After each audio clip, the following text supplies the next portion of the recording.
नमस्कार, आदाब, सत श्री अकाल, गुड मॉर्निंग मेरे प्यारे दोस्तों। आ गया है आपका होस्ट एंड दोस्त अंकित अवस्थी लेकर के ताजा तरीन सवाल जो कि बने हैं कल रात तक की सुर्खियों से।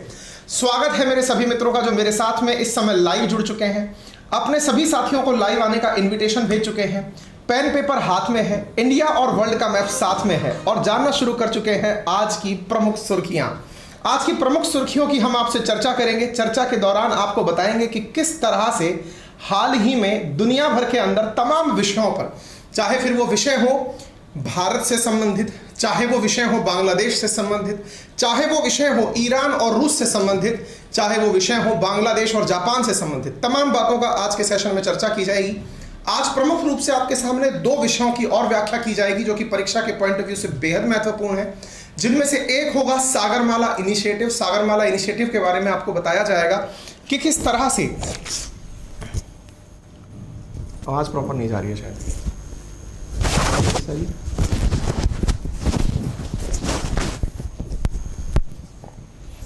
तार को नजदीक लगा लेता हूं, एक सेकंड।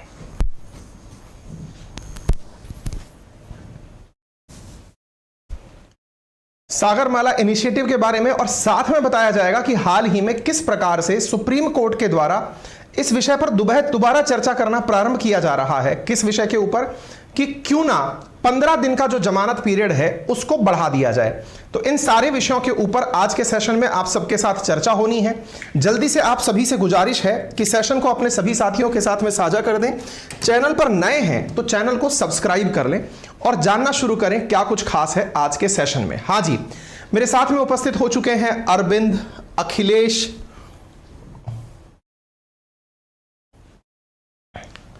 ठाकुर, नमीशा, श्रुति, भावना, विवेक, मनोज, किम, नित्यानंद, विनय, रितेश, सभी साथियों का आज के सेशन में बेहद स्वागत है। और जो भी विद्यार्थी रेगुलर आज की तरह, हमेशा की तरह क्लास में उपस्थित हो रहे हैं, उनसे कुछ चीजें हमें जाननी है। कुछ चीजें जो जाननी है वो मैं आपसे पूछ लेता हूं। सबसे पहली चीज जो हमें आपसे जाननी है वो ये है कि हमारे जो विश्लेषण वाले क्वेश्चंस हैं, जिनको करने में हमें टाइम भी लगता है और कंटेंट बनाने में हमारी मेहनत भी बहुत ज़्यादा लगती है, उस पर आपकी क्या राय है? पहले जैसे हम अपने सेशंस को शॉर्ट वीडियोस के माध्यम से दिन भर में कराते थे वैसे कराएं, या फिर जैसा फिलहाल चल रहा है ऐसा चलने दें? क्योंकि हम भी चाहते हैं कि आप लोगों को एक ही समय पर जो जानकारियां दी जाएं, क्योंकि असल मायने में हो क्या रहा है, अभी भी हमारे पास में आरएनए में एक डिमांड बहुत ज्यादा आ रही है जो हमारे कॉल सेंटर पर लगातार आ रही है। उस विषय पर आपसे आपकी राय जाननी है।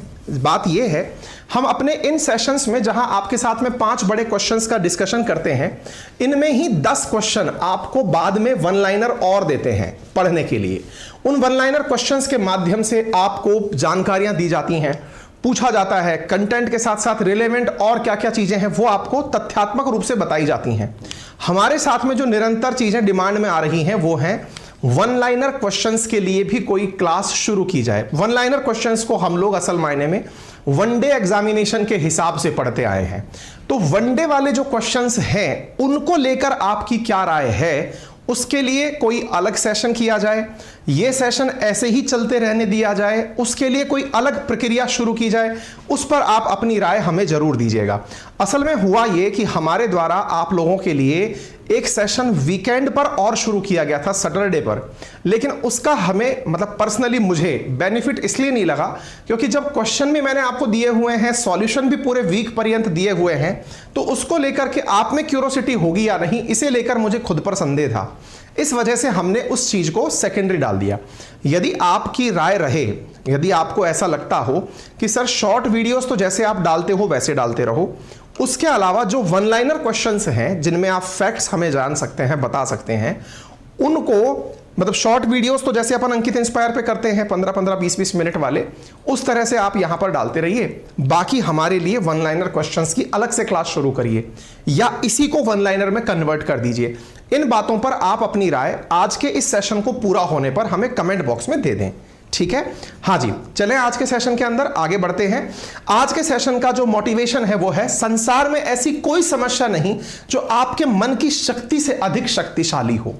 ये बात बहुत सही है साथियों। हमारे पूर्वजों में, हमारी कहावतों में, हमारी लोकोक्तियों में एक कहावत बहुत अच्छे से कही जाती है, और वो क्या है? मन के हारे हार है और मन के जीते जीत। यदि आप भी अपने दिमाग से किसी चीज को बहुत बड़ी समस्या मान लेंगे तो वो समस्या वाकई में विकराल रूप धारण कर लेगी। अदरवाइज, जैसे आप में से बहुत से लोगों ने बचपन में भय का भूत देखा होगा, आप में से बहुत सारे लोगों को ऐसा हुआ होगा कि किसी ने कहा कि इस पेड़ के नीचे भूत है। अब आपको किसी ने कह दिया कि इस पेड़ के नीचे भूत है। गांव में ये बहुत अक्सर होता है। आजकल शहर के बच्चों को तो पेड़ ही दिखाई नहीं पड़ते, तो भूत तो कहां से दिखाई देंगे। गांव में ऐसा होता था कि गांव के रास्ते में, गलियारे में कहीं एक पीपल का पेड़ होता था, बरगद का पेड़ होता था, बड़ा सारा पेड़ होता था। अब वो पेड़ क्या करता था?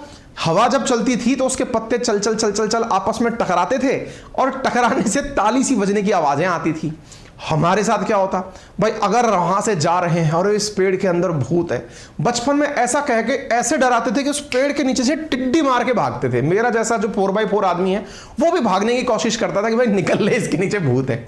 लेकिन ये तो कॉन्शियसली मुझे किसी ने बताया था कि इसके नीचे भूत है इसलिए भाग ले। लेकिन बहुत सारी जगह जहां किसी को पता ही नहीं है, जैसे हम खड़े होकर देखते थे कि साइड में खड़े हो गए पेड़ की साइड में, अब पता चल रहा है एक अंकल जी बड़े आराम से आ रहे हैं, आकर के पेड़ के नीचे बैठ और गए, आराम से चद्दर डाली सो भी गए, आराम से तौलिया डाला मुंह भी ढक लिया और सो भी गए, आराम से छन के बाहर भी निकल लिए। फिर हम सोचते यार ये भूत बड़ा मतलब सेलेक्टिव प्रकार का है, बच्चों को देख करके तो पीछे दौड़ता है, और ये जो बड़े बड़े लोग आ रहे हैं तो इसके नीचे सो भी रहे हैं।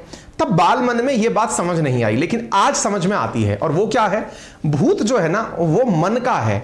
इसी प्रकार जितने भी प्रकार के डर हैं, हम ये नहीं कह रहे, मेडिकल साइंस को चैलेंज नहीं कर रहे, बहुत सारी बीमारियां भी होती हैं, बहुत सारी चीजें और भी होती हैं, लेकिन अधिकांश जो आम जन आप और मेरे जैसे हैं जो कि स्वस्थ समझ के हैं, उनमें भी एक भूत होता है जो भय का होता है, जिनके मन में यह डर होता है कि यह चीज बड़ी टफ है।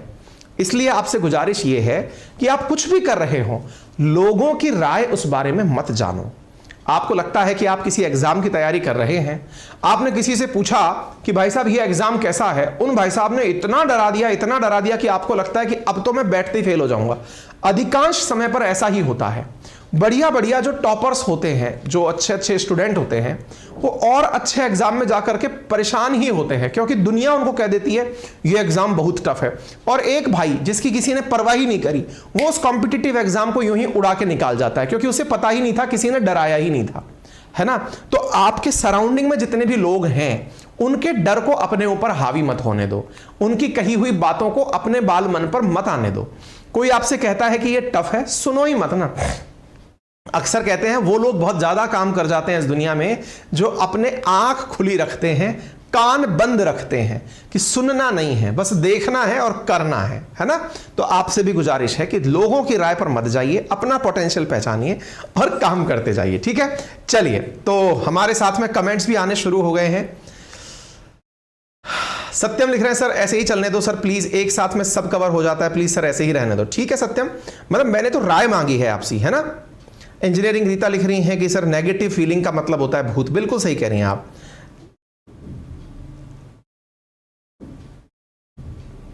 हाँ, एक बालक कह रहे हैं कि सर आप कहते हैं कि आरएनए में 5 टॉपिक पढ़ाते हैं, लेकिन एप्लीकेशन पर जो ई बुक डलती है उसमें 2 या 3 टॉपिक का ही डिस्कशन रहता है। बेटा इसलिए रहता है क्योंकि जिनका एनालिटिकल आंसर संभव है हम वही कंटेंट में डालते हैं।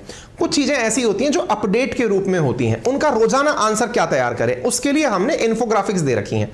जब कोई बड़ी संस्था के बारे में डिस्कशन किया जाता है, हमने वो चीजें आपको वहां पर दे रखी हैं।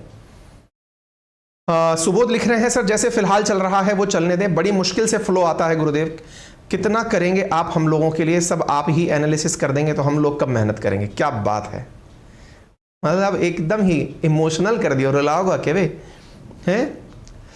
अयोध्या धाम से लिख रहे हैं बच्चे कि सर हमें आपसे बात करनी है। बेटा कर तो रहा हूं मैं आपसे बात। रामवीर गजब बात है भैया, लेसन भी खोद रहे हैं आप, हमारी क्लास भी पढ़ रहे हैं। बताइए देश तरक्की नहीं करेगा तो क्या होगा। रुचि लिख रही है नहीं सर ऐसे ही रखिए, ऑफिस वाले बच्चों को प्रॉब्लम हो जाएगी। ओके ठीक है।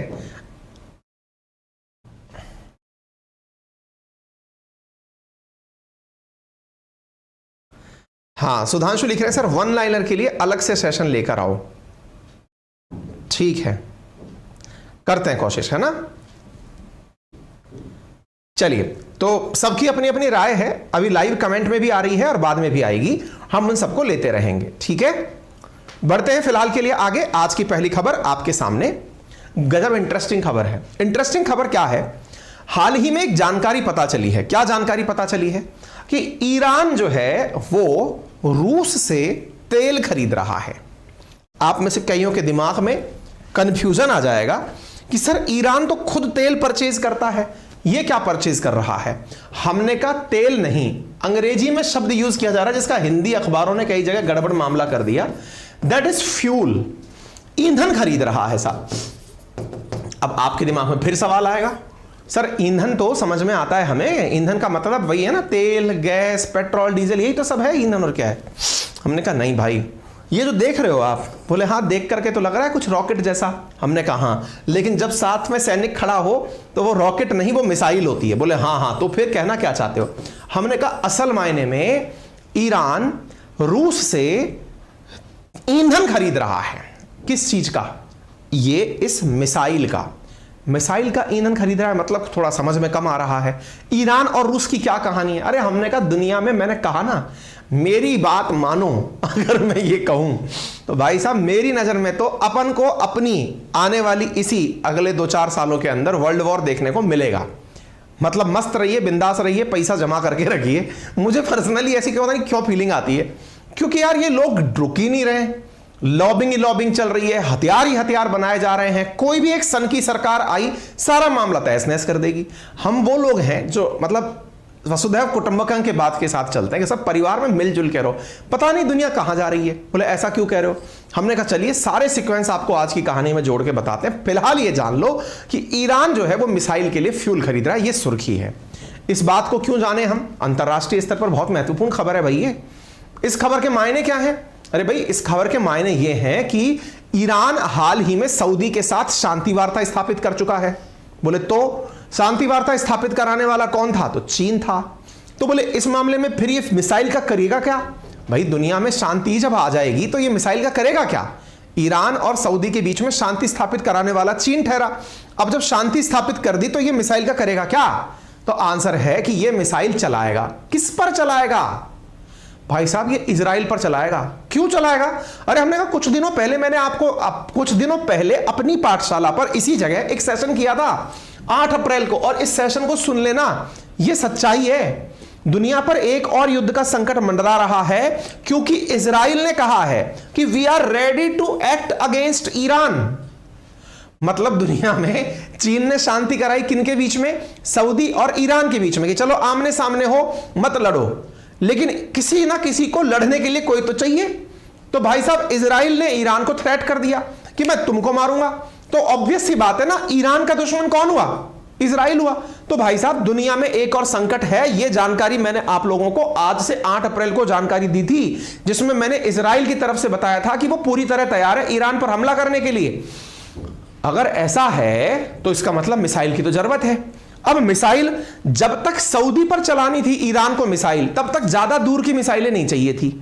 लेकिन अब अगर मिसाइल चलानी है तो ईरान से चलने वाले मिसाइल जाकर इजराइल पर गिरे तो बहुत दूरी ट्रैवल करनी होगी, और दूर तक मिसाइल जाए इसके लिए ऐसी मिसाइलें हो जो लंबी दूरी की क्षमता रखती हो। क्या ईरान के पास मिसाइल नहीं है क्या, है ना। तो दिक्कत क्या है, छोटी दूरी की है। छोटी दूरी की है तो अब भैया ऐसा कोई फ्यूल मिले जो इन रॉकेट्स या मिसाइल्स को बहुत दूर ले जाके गिराए। अभी क्या करना पड़ता है ईरान को जाना पड़ता है इजराइल के उत्तर में बैठे लेबनान में, या फिर इजराइल के पश्चिम में पूर्व में बैठे लेबनान में, सीरिया में जाकर के या तो हिजबुल्लाह की मदद से सीरिया के द्वारा इजराइल पर गोले गिराने पड़ते हैं। तो पहले तो ये भूकंप की सहायता के नाम पर अपने जो सहायता के वो मतलब बम गोले जो हैं ये सीरिया भेजते हैं, और सीरिया से फिर जाकर के गोले इजराइल पर गिराते हैं। अभी तो ट्रैवल करना पड़ता है, लेकिन भविष्य में ईरान चाहता है कि ये ट्रैवलिंग का झंझट ही खत्म हो जाए। बार बार इजराइल सीरिया पर एयर स्ट्राइक करता है कि लेबनान पर करता है, ये झमेला ही खत्म हो जाए। मैं ईरान से ही मिसाइल चलाऊं जाकर इजराइल पर गिरे, इसके लिए क्या जरूरी है, मेरे रॉकेट को तेल चाहिए। अब वो रॉकेट को तेल कौन देगा, उस रॉकेट को फ्यूल कौन देगा, इसके लिए कौन सामने आ रहा है, इसके लिए सामने आ रहा है रूस ईरान से कह रहा है कि चिंता ना करो, तुम युद्ध करोगे तभी तो हमारे हथियार बिकेंगे। देखो भैया बात ऐसी है, चीन का वेपन इंडस्ट्री में बहुत बड़ा कंट्रीब्यूशन नहीं है, इसलिए उसने तो क्या रास्ता अपनाया, शांति स्थापित करवाओ। लेकिन वेपन बेचने में जिनको सबसे ज्यादा कमाई होती है उसमें एक अमेरिका है और दूसरा रूस है। अमेरिका रूस का वर्चस्व ही इसलिए कम करना चाहता है ताकि दुनिया रूस के वेपन ना खरीद के अमेरिका के खरीदे। लेकिन रूस के द्वारा, चीन द्वारा स्थापित की गई शांति भी तो हजम नहीं हो रही कि भाई रूस क्या चाहता है कि ईरान और सऊदी में शांति हो गई तो कम से कम अमेरिका अगर सऊदी को वेपन बेचेगा तो ईरान को मैं बेचूंगा। अरे बिल्कुल वैसे ही है जैसे इंडिया पाकिस्तान में, पाकिस्तान को जब अमेरिका वेपन बेचता था तो रूस हमको बेचता था। हमारे साथ भी तो यही गेम हुआ है ना, रूस भी हमारे साथ में हथियारों के सौदागर के रूप में ही जुड़ा है। उसने जितना वेपन हमें दिया है, हमने इस बारे में, हमारे विदेश मंत्री ने एक बार भाषण में कहा था कि रूस हमारी दोस्ती नहीं मजबूरी था, क्योंकि वेस्टर्न वर्ल्ड ने पाकिस्तान का साथ दिया था तो हम किसके साथ जाते, मजबूरन हमें सोवियत रूस के साथ जाना पड़ा था। ऐसी स्थिति में ये हथियारों के सौदागर हमें वेपन पकड़ाते हैं और खुद पैसा कमाते हैं। सऊदी और ईरान में शांति स्थापित करी चीन ने, क्योंकि चीन के हथियार ये दोनों ही नहीं खरीदते, तो इसने कहा मैं युद्ध नहीं होने दूंगा, चलो शांति कराता हूं। लेकिन फिर रूस को क्या लगा कि यार चीन की बात भी कम बात ना पिटे, और क्योंकि चीन अब रूस के साथ हो रखा है, इसकी बात भी ना पिटे लेकिन मेरे वेपन बिकते रहे। इसके लिए क्या है, बोले ईरान को थोड़ा दूर का टारगेट दो।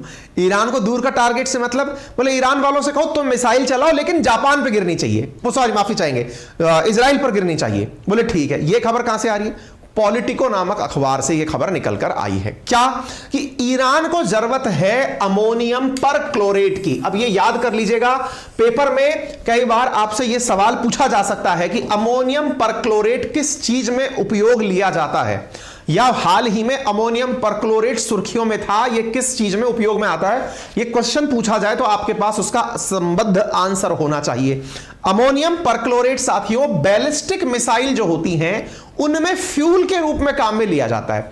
700 किलोमीटर से ऊपर की मिसाइलें अगर बनानी है तो जो उनमें मिसाइल, उसमें जो चीजें चाहिए वो चीजें कौन देता है, अमोनियम परक्लोरेट देता है। अमोनियम परक्लोरेट एक प्रकार का वो मटेरियल है जो कि मिसाइल में फ्यूल के रूप में काम में लिया जा सकता है अगर लंबी दूरी तक ले जाना हो। ठीक है, तो आप यहां खबर पॉलिटिको की देखते हैं, Iran in secret talk with China Russia to acquired sanctioned missile fuel.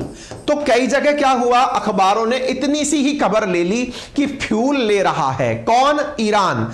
किससे ले रहा है, बोले रूस से। बोले यही समझ में आता है, बहुत से लोगों को यह समझ नहीं आया असल में यह कंबाइंड शब्द है, मिसाइल और फ्यूल नहीं है, मिसाइल का फ्यूल है। एक बालक कह रहे हैं सर फॉर्मूला बताओ इसका, यह रहा बेटा इसका फॉर्मूला, अमोनियम परक्लोरेट। ठीक है सर, हाँ भाई देवगुप्ता अलवर वाले, यह अमोनियम परक्लोरेट एक केमिकल कंपाउंड है और इस अमोनियम परक्लोरेट को की कंपोनेंट माना जाता है सॉलिड रॉकेट फ्यूल के अंदर, यानी कि जो रॉकेट होते हैं उसके अंदर यह एक सॉलिड रॉकेट फ्यूल के रूप में माना जाता है। इससे क्या होता है, इसका मिलिट्री के द्वारा यूज किया जाता है अगर लंबी दूरी के लिए मार करनी हो या फिर वेपन की फेलियर को घटाना हो, पता चले बम फोड़ा और वो रास्ते में फट गया, उससे बचाना हो तो ऐसी स्थिति जरूरी होती है। Most of Iran precision strike and short range ballistic missiles rely on solid fuel propellant motors. The country is also using fuel to develop longer range missile under the guise of its space program, analyst से। ठीक है ना, तो इनकी जो space programme के अंदर जो रॉकेट यूज होते हैं उनको ध्यान में रख करके ये लोग अपनी मिसाइलें डेवलप कर रहे हैं, ऐसी खबर हाल ही में निकल करके आई है। आप पूछेंगे कि ये इस फ्यूल का उपयोग कहां करेंगे, क्या इनके पास कोई ऐसी मिसाइल है क्या? बिल्कुल है। ईरान वालों के पास में जैसे जुल्फिकार अली भुट्टो पाकिस्तान के राष्ट्राध्यक्ष हुए हैं, ऐसे ही जोल्फाहर नामक इनकी एक, या जोल्फा घर कह दो इसे, जोल्फा घर ज्यादा सही लग रहा है, ईरान की एक जोल्फा घर नामक मिसाइल है, ये रही। इसमें इस फ्यूल को काम में लिया जाएगा। ये रही ईरान की जोल्फागर जो कि 700 किलोमीटर की रेंज पर मार कर सकती है। तो ये जो जोल्फागर नामक मिसाइल है, इस मिसाइल की लागत आती है $2 लाख। इसको ईरान डेवलप कर रहा है, फ्यूल किसका काम में लेकर के? रूस का। ठीक है ना? तो Iran and its proxies must use missile in West Asia. अब इसका मतलब क्या है? अब देखो, वेस्ट एशिया, ईरान को अगर आप नक्शे पे देखो तो ईरान कुछ इस प्रकार से दिखाई पड़ता है। देखो ये रहा ईरान, और ईरान अगर आपको दिखाई पड़ रहा है तो ईरान के लिए वेस्ट क्या है? आप में से अधिकांश विद्यार्थी जो हमारी इस समय अपनी पाठशाला पर चल रही क्लासेस पढ़ रहे हैं, अपनी पाठशाला जिसके बारे में मैंने आपको पहले भी जिक्र किया है, विद्यार्थियों के द्वारा, लाखों विद्यार्थियों द्वारा डाउनलोड किया जा चुका एक एप्लीकेशन है जिस पर हमारी वर्ल्ड मैपिंग की क्लास चल रही है। मैंने वहां पर भी आपको यह समझाया था, क्या समझाया था? कि भाई साहब, मैप को पढ़ने का तरीका, दुनिया को पढ़ने का तरीका जीएमटी से तय होता है और इक्वेटर से तय होता है। इक्वेटर से ऊपर नॉर्थ नदर्न हेमिस्फीयर, इक्वेटर से नीचे सदर्न हेमिस्फीयर, और जीएमटी से right hand side eastern hemisphere, और जीएमटी से left hand side western hemisphere कहलाता है। हालांकि ये पूरा की पूरा एरिया जीएमटी यानी ग्रीनविच मीन टाइम से राइट हैंड साइड है, यानी कि ये ईस्टर्न हेमिस्फीयर में है, उसके बावजूद भी इस क्षेत्र में ईरान लिखता है कि ये अपने वेस्ट एशिया पर वार करेगा। तो ईरान के कंपैरिजन में वेस्ट एशिया क्या है? तो ये ईरान है। तो इसके पश्चिम में अगर आप देखो तो आपको क्या दिखाई पड़ता है? ये रहा इजराइल दिखाई पड़ता है। तो ईरान कह रहा है कि ये अपने पश्चिम में जो वेस्ट एशियन जगह हैं वहां पर इस जोल्फाघर मिसाइल का उपयोग करेगा। तो अब भैया किसके साथ मिलकर करेगा? अपने सहयोगियों के साथ। इसके सहयोगी कौन है? इजराइल के ऊपर बैठा लेबनान जिसकी राजधानी बैरूत है, और सीरिया जिसकी राजधानी दमस्कस है। रिसेंट समय पर क्या हो रहा है? रिसेंट समय पर यह हो रहा है कि यहां पर दोनों जगह से यह मिसाइलें इजराइल पर दागता है, लेकिन इजराइल काउंटर अटैक करके इनके रिवॉल्यूशनरी गार्ड्स को मार देता है। ईरान सोचता है कि अब मैं यहीं से मिसाइल चला करके इनको मारूंगा। इसके लिए मिसाइल में चाहिए फ्यूल। फ्यूल वो जो लंबी दूर तक ले जाए, यहां से उड़े और यहां जाके धड़ाम से गिरे। इसको करने के लिए मिसाइल के अंदर जो फ्यूल या मिसाइल के अंदर जो ईंधन चाहिए वो कौन देगा? तो आंसर है वो रूस देगा। अब एक बड़ा सवाल बनता है, सर एक बात बताइए, क्या यह काम रूस कर सकता है? आंसर है टेक्निकली ना है इस बात पे। क्यों? क्योंकि यूनाइटेड नेशंस ने एक अपना प्रस्ताव पारित किया था जिसका नाम है यूएन रेजोल्यूशन 2231, 2015 में पारित किया था, जिसमें यह कहा गया था कि उन देशों पर पाबंदी रहेगी जो ईरान को एपी यानी अमोनियम परक्लोराइड भेजेंगे। यह यूनाइटेड नेशन सिक्योरिटी काउंसिल का बयान है जिसे नाम दिया गया है यूएन रेजोल्यूशन 2053। इसमें लिखा गया है, क्या लिखा गया है? कि ईरान को अमोनियम परक्लोरेट देने पर इनकार रहेगा। स्पेसिफिक रेस्ट्रिक्शंस में आप जाकर जब देखेंगे तो यहां पर न्यूक्लियर रिलेटेड ट्रांसफर एक्टिविटीज और प्रोक्योरमेंट चैनल्स में जब हम नीचे जाएंगे तो हमें यह जानकारी मिलती है कि सिक्योरिटी काउंसिल से जिन चीजों का अप्रूवल लेना है, उन अप्रूवल्स के अंदर न्यूक्लियर रिलेटेड एक्टिविटीज के साथ साथ सिक्योरिटी काउंसिल से अमोनियम परक्लोरेट के उपयोग पर भी रेस्ट्रिक्शन रहेगा। यूनाइटेड नेशन सिक्योरिटी काउंसिल ने कहा है कि कोई भी देश अगर ईरान के साथ ऐसा कोई व्यापार करता है जिसके माध्यम से ये लो एनरिच्ड यूरेनियम, जो कि असेंबली में काम आए फ्यूल एलिमेंट के रूप में, जो कि हाल ही में यूके के द्वारा यूक्रेन को दिया गया, इन सब चीजों के लिए पूछने की आवश्यकता होगी। सिक्योरिटी काउंसिल से यह जानकारी लेने की आवश्यकता होगी कि क्या हम ये काम कर सकते हैं। जब यूएनएससी ने इस चीज पर बैन लगा रखा है कि ऐसा कोई भी नहीं काम करेगा, तो बड़ा सवाल यह बनता है, अगर रूस ऐसा कुछ करता है तो क्या यह अपने आप में यूनाइटेड नेशन सिक्योरिटी काउंसिल के उस सैंक्शन का विरोध नहीं होगा क्या? आंसर है यूनाइटेड नेशन सिक्योरिटी काउंसिल में भी तो रूस और चीन बैठे हुए हैं। अरे सवाल बड़ा यही तो बना हुआ है कि क्या यूनाइटेड नेशन आज भी प्रासंगिक है?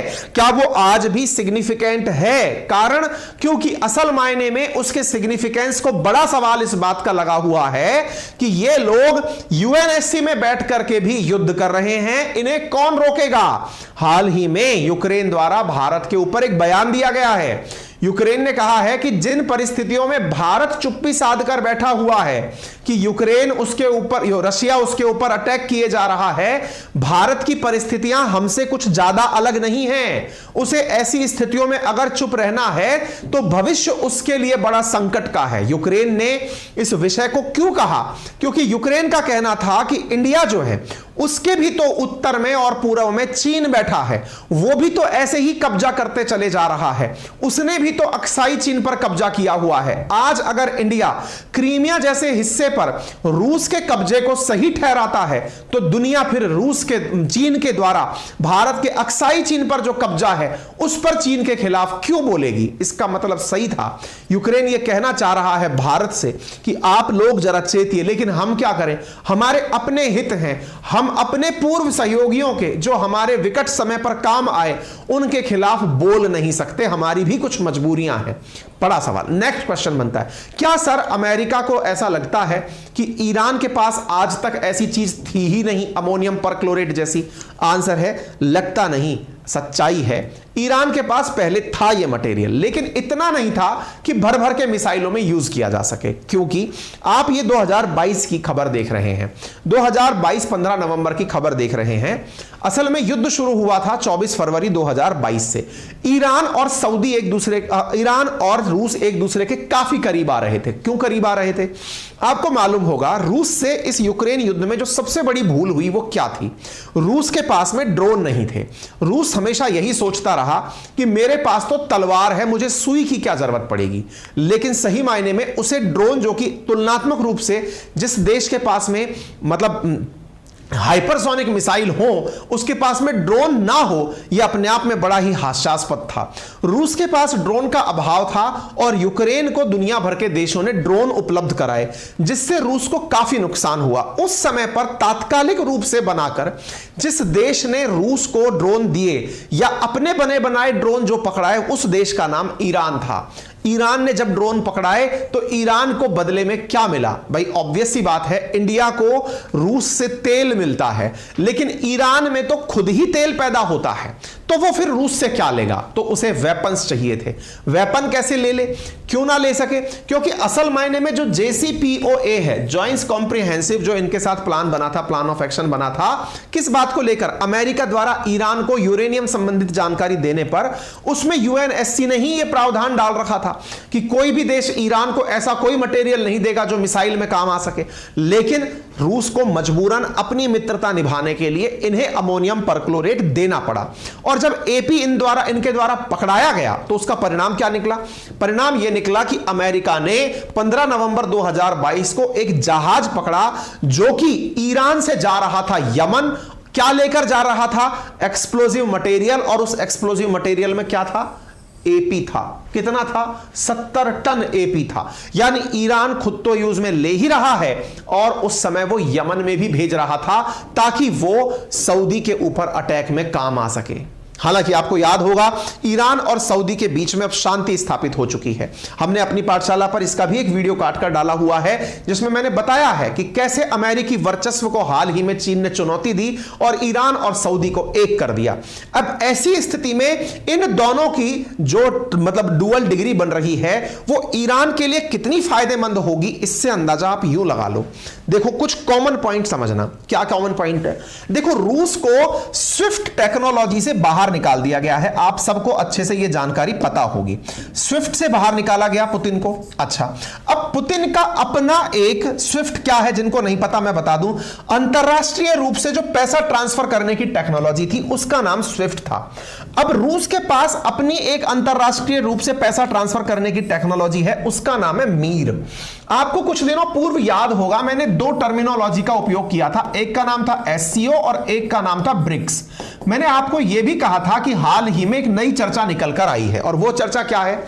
मैंने एक चर्चा में आपको बताया था कि इन दिनों ब्रिक्स कंट्रीज जो हैं, BRICS Brazil, Russia, India, China और साउथ अफ्रीका, ये देश आपस में मिलकर अपनी करेंसी चलाने की बात कर रहे हैं। आपको याद होगा मैंने कुछ दिनों पहले आपको बताया था ब्रिक्स की अपनी करेंसी, जिसमें इंडिया भी शामिल है।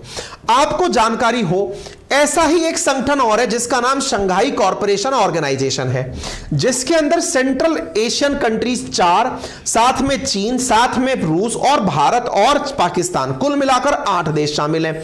ये 8 देश का संगठन और ये 5 देश का संगठन, असल मायने में ये दोनों ही एक प्रकार से रूस और चीन के प्रभुत्व वाले संगठन बन चुके हैं। मेरे प्यारे साथियों, एससीओ में हाल ही में शामिल होने जा रहा है कौन? ईरान। ईरान जो है वो रिसेंटली एससीओ में शामिल हो जाएगा और एससीओ में 8 की जगह 9 मेंबर हो जाएंगे। कब शामिल होगा? परमिशन हो चुकी है, पेपर पास हो चुके हैं इनके सारे। एससीओ की मीटिंग इस बार मई में इंडिया में होने वाली है। उस मीटिंग में ईरान को स्थायी रूप से एससीओ का मेंबर बना दिया जाएगा। यह जानकारी मैंने आरएनए में ही पढ़ाई है, अगर आपने पुराने साथी हैं मेरे, मैंने कुछ 15 दिन पहले ही पढ़ाई है ये जानकारी, ठीक है। अच्छा, अब जब यह सब हो जाएगा तो इनके बीच में कॉमन ऑब्जेक्टिव क्या है? कॉमन ऑब्जेक्टिव यह है कि दुनिया ने ईरान को, क्योंकि अमेरिका के प्रभुत्व वाले जो साथी हैं उन्होंने ईरान को अपने सहयोग से दूर कर रखा है। रूस ये चाहता है कि मैं ईरान को अपने साथ मीर सिस्टम में अंदर ले लूं ताकि इनके साथ ट्रांजैक्शन हो सके। आपको याद होगा ब्रिक्स और एससीओ के अंदर 20 देश ऐसे हैं जो ऑलरेडी अप्लाई करके बैठे हुए हैं कि सर हमें अपना पार्टनर बना लो, उनमें ईरान भी शामिल है। अगर ऐसा होता है तो एक ऐसा गठबंधन बन के आएगा जिस तरह से नाटो गठबंधन है सैन्य, ऐसे ही असैन्य रूप से सैनिक के अपेक्षा यहां पर विकास के दिमाग को रखते हुए रूस और चीन और इंडिया मिलाकर कुछ ऐसा गठबंधन बना सकते हैं जो कि डॉलर को कंप्रोमाइज कर देगा। यहां पर आप खबर देख सकते हैं, यहां पर आपने ये देख लिया Iran smuggling drone into Russia, यहां Russia use more Iranian drone, ये जो मैंने ड्रोन की खबरें आपको बताई आप यहां पर देख सकते हैं। और ईरान ने खुद ने स्वीकार भी किया कि हां हमने ड्रोन जो है वो रूस को भेजे हैं। मतलब इसको याद होगा ईरानियन ड्रोन पर यूएस के द्वारा सैंक्शन भी लगाए गए थे। ये सारी जानकारी मैंने आपको दे दी है। Iranian ballistic missile threaten to change battlefield dynamic in Ukraine. अब ये खबर क्या है, अब वो सुन लो। अब देखो आपको कुछ बातें अब तक समझ में आ गई होंगी। क्या समझ में आई? कि भाई साहब यूक्रेन वर्सेस चल रहा था रशिया, ये चल रहा था, okay.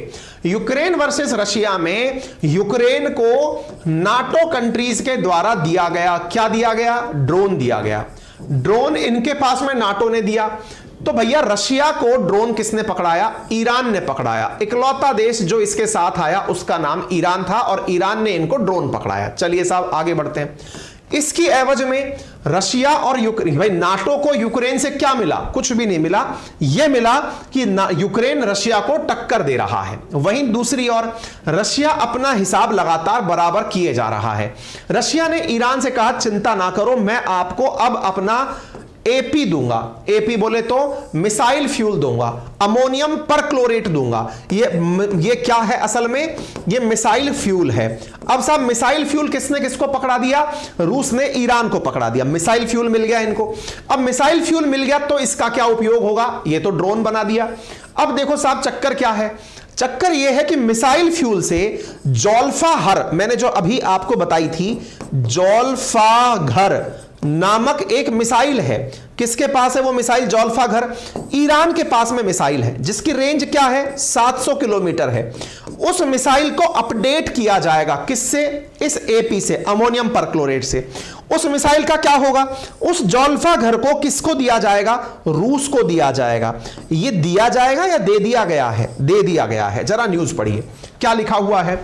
Iranian ballistic missiles threaten to change battlefield dynamics in Ukraine. आप खबर देख रहे हैं 23 जनवरी 2023 की। अब आपके दिमाग में फिर परकच्चे उड़ गए कि सर आप ही तो कहते हो कि रशिया के पास में खूब वेपन है, रशिया के पास में खूब वेपन है, तो फिर इसे ईरान की क्या आवश्यकता पड़ गई? बताता हूं क्या आवश्यकता पड़ गई।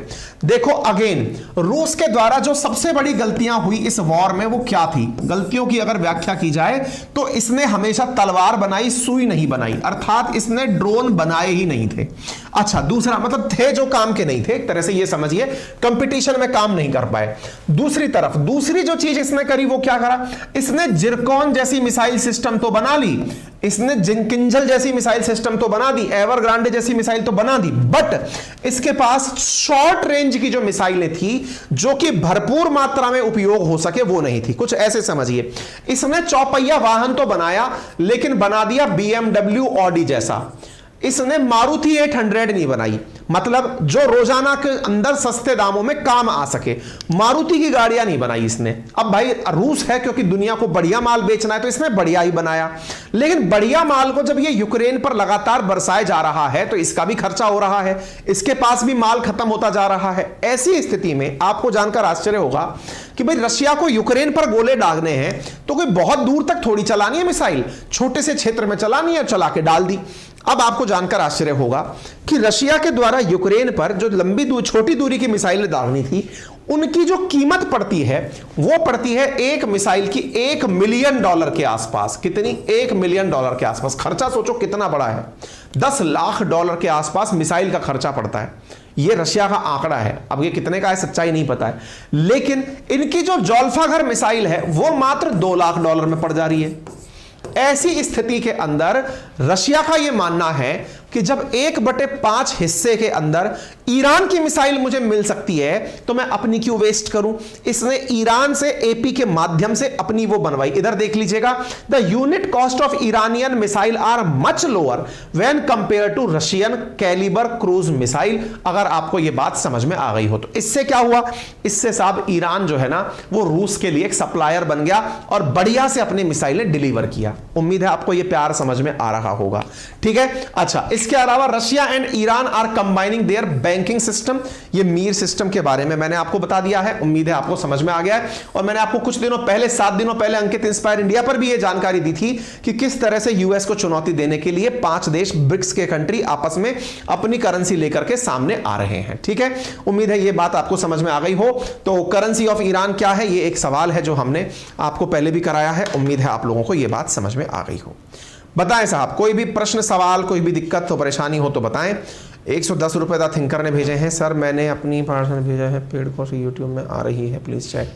बेटा वो पेड क्लास यूट्यूब में आ रही है करके एक बालक ने मुझे स्क्रीनशॉट भेजा। मैं आपको बता दूं बेटा, वो पुरानी वाली क्लास है जो पहले आई थी, उन्हीं को ही कोई व्यक्ति बार बार अपलोड कर रहा है और वो इस तरह अपलोड करके, इंटरेस्टिंग फैक्ट देखिए, जो हमारी क्लासेस को लीक किया व्यक्ति था, वो 8-10 क्लासेस जो लीक हुई थी, शुरुआत में हमने बताया भी था, उनको वो व्यक्ति अपलोड करके उनको बेच भी रहा है।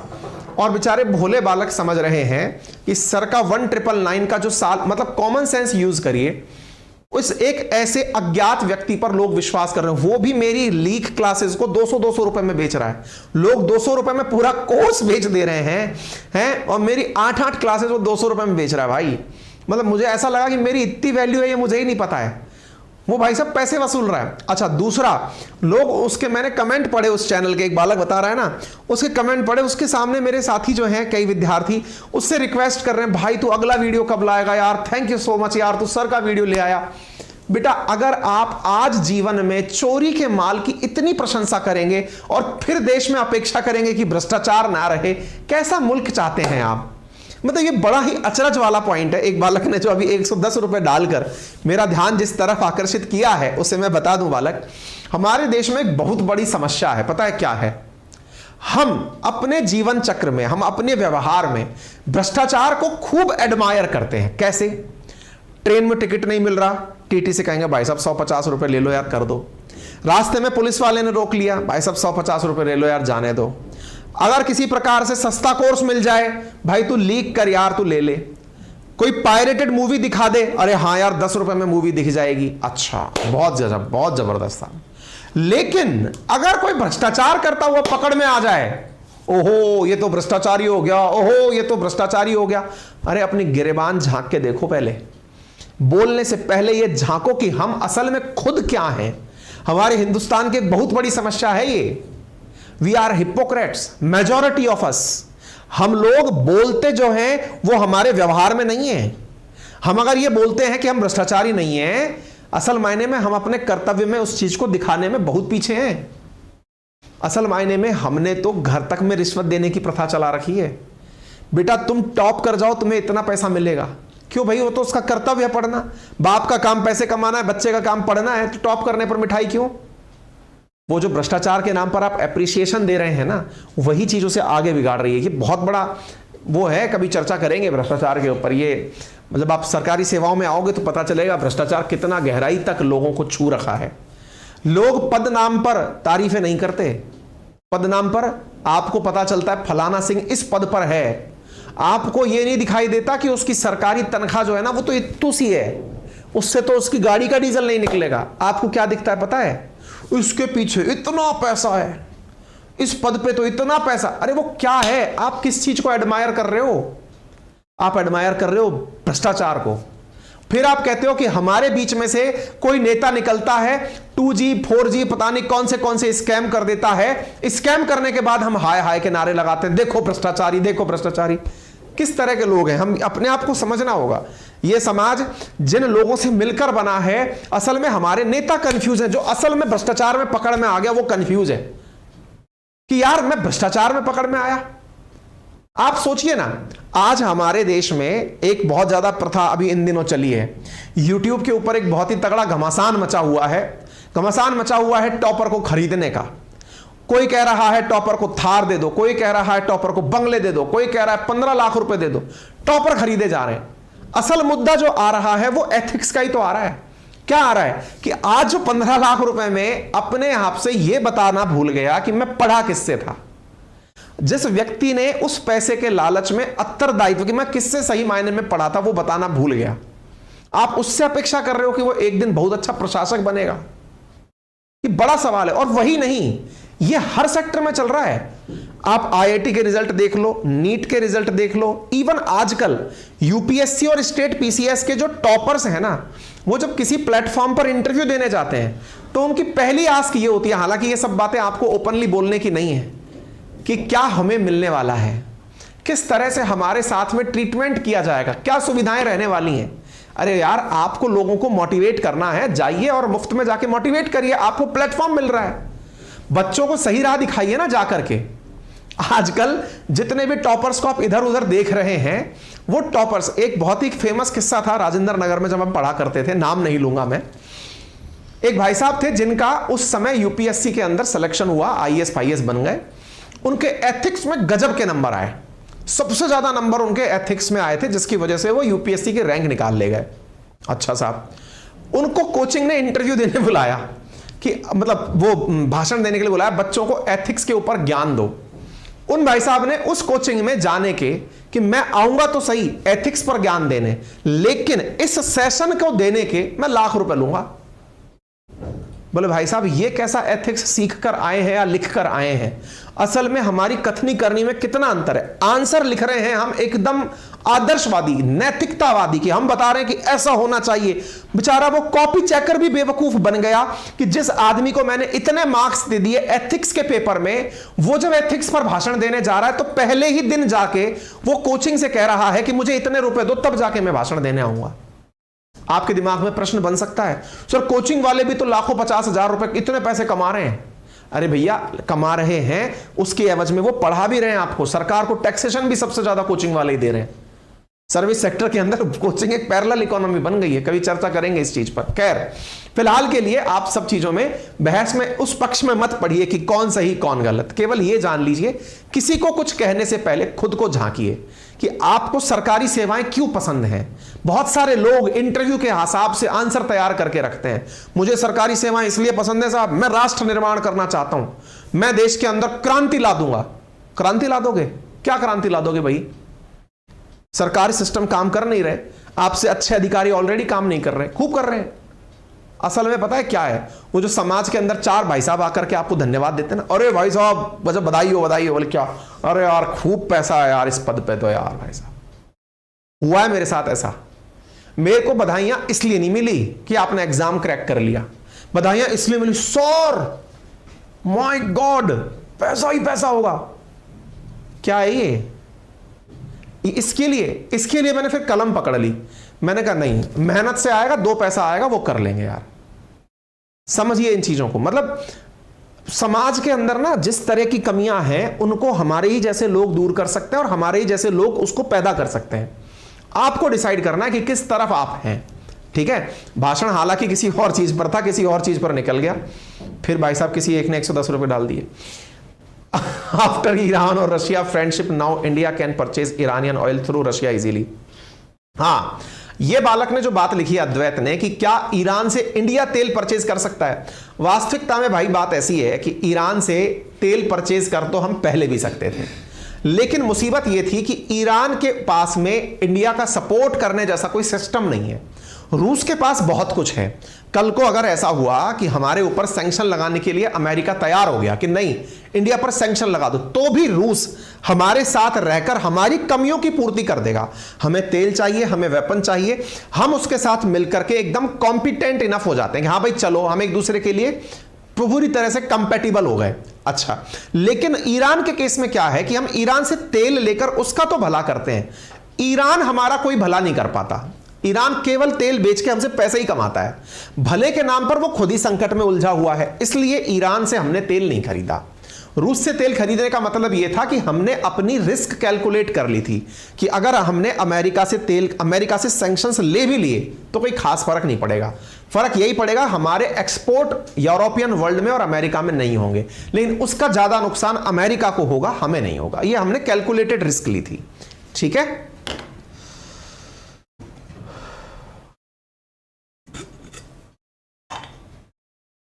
आगे बढ़े।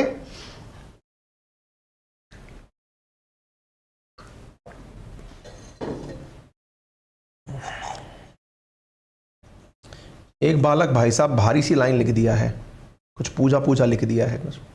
सर आपकी पूजा करता हूं हरीश। भैया देखो ये सब चीजें ना करो, ये जो पूजा वूजा है ना ये सब नहीं। अगर आप हमारी फिरकी ले रहे हो तो भी नहीं, लेकिन हमने सच्चाई में हमारे ऐसे बहुत से विद्यार्थी देखे हैं जिन्होंने हमारी सम्मान में हमारी तस्वीरें अपनी टेबल पर लगा रखी हैं।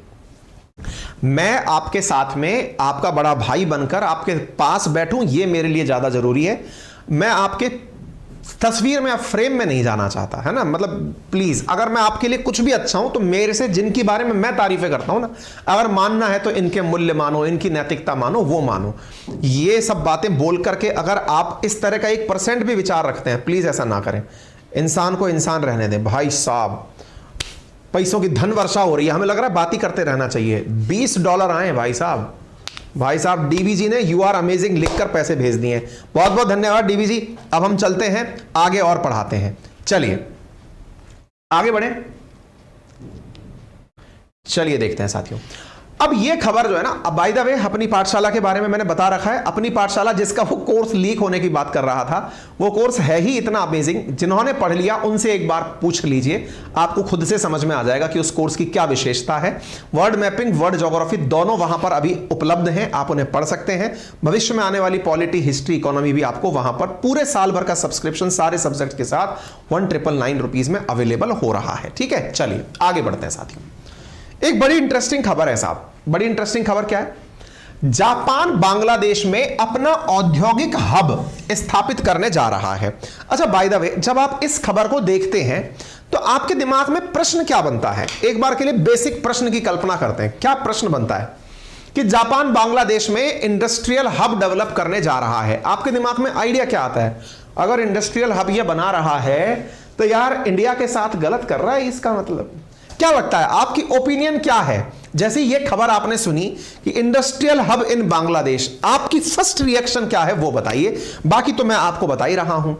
मुझे उम्मीद है कि यदि आप मेरे पुराने विद्यार्थी हैं और लंबे समय से आप मेरे साथ हैं, तो ऐसी स्थिति में आपको आज के इस सेशन की कल्पना पहले ही हो चुकी होगी।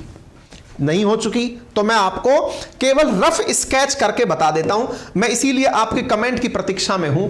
अगर आप बता दो तो मैं इस बारे में आप लोगों को, ठीक है ना? हां जी, टेक्निकल हब, यहां पे इंडस्ट्रियल हब बनाने की बात हो रही है। चलो, हमने आपसे क्या कहा कि भाई बांग्लादेश में, अब ये आजकल बांग्लादेश बड़ी सुर्खियों में है साहब। क्यों सुर्खियों में? कल भी मैंने आपको इसके बारे में बताया था। मैंने आपसे यह कहा कि इंडिया के केस में बांग्लादेश समझ में आता है। क्यों समझ में आता है? क्योंकि हमारा एक हिस्सा पूर्वोत्तर भारत का बांग्लादेश के उस पार है, नॉर्थ ईस्ट जिसे अपन कहते हैं। अच्छा, हमारे लिए बांग्लादेश क्यों इंपॉर्टेंट है वो हमारे समझ में आता है। आपको क्या लगता है कि यदि जापान बांग्लादेश के साथ में आ रहा है तो यह भारत के लिए कैसा है? भारत में ना आकर बांग्लादेश में जाना अच्छा है या बुरा है? इंडिया में सस्ते में सामान बेचेगा, अच्छा, और डायमंड ऑफ पर्ल को काउंटर करेगा, बहुत बढ़िया, और कल तो बांग्लादेश ने आरोप लगाया था सरकार गिराने का, अच्छा, और अमेरिका का इंटरेस्ट है सर, जियोपॉलिटिकल गेम खेल रहा है, गुड, अच्छी बात है। बुरा है, कुछ लोग लिख रहे हैं बुरा है, कुछ लोग लिख रहे हैं निश्चित ही अच्छा है, बुरा है, अच्छा है, न्यूट्रल है। एक बार भाई पोल क्रिएट करा लो, चलो इसी बात पर। बांग्लादेश का, जापान का बांग्लादेश में आना, इसमें 3 ऑप्शन डाल दो, अच्छा, भारत के लिए अच्छा, बुरा और न्यूट्रल। इसे जानते हैं, मतलब आप दुनिया को कैसे देखते हैं वो जान लेते हैं। केवल 3 ऑप्शन क्रिएट कर दो पोल में, अच्छा, गुड, बैड और न्यूट्रल, ये 3 ऑप्शन डाल दो बेटा, है ना। और ये क्यों डाले जा रहे हैं, मैं आपका परसेप्शन इसलिए जानना चाह रहा हूं क्योंकि हमारा प्रश्न ये है, जापान बांग्लादेश में इन्वेस्टमेंट करने आ रहा है, ये इंडिया के लिए कैसा है? आपकी राय भी तो होनी चाहिए ना। Bad for India, good for India, आपकी राय जान लेते हैं। चाइना के लिए बुरा,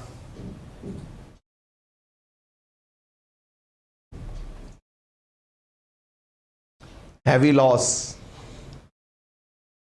हाँ जी बताइए। 3 ऑप्शंस आपके सामने आ गए, जल्दी से आंसर दे दीजिए। जापान का बांग्लादेश में आना भारत के लिए कैसा है?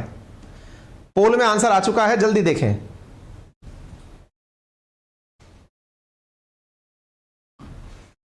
वोटिंग परसेंटेज ऊपर नीचे होता हुआ, भारत के लिए 27% बच्चे, अभी तक 1273 वोट आ चुके हैं, अब 1377 वोट आ चुके हैं। आपके पोलिंग में वोट चल रही है भाई 55%, यानी आधी की आधी क्लास जो है हमारी वो अच्छा बता रही है, आधे से ज्यादा। 27% बुरा बता रही है और न्यूट्रल 18% लोग मान रहे हैं। चलिए, तो बहुत ही अच्छी बात है। अब इस सेशन को समझाने में मजा आएगा। इसी बात में फिर से, आज डॉलर की बरसात हुई है, लगी आज सावन में डॉलर की झड़ी है। आज फिर $3, क्या बात है, कहां रखेंगे इतना पैसा भैया, हैं? चलिए, आ गया सबका रिजल्ट। आइए अब हम आगे बढ़ते हैं। तो भाई साहब, इस खबर को आगे चलते हैं, विस्तार पूर्वक सुनिएगा, फिर सेशन खत्म होने पर आप सबसे पूछा जाएगा।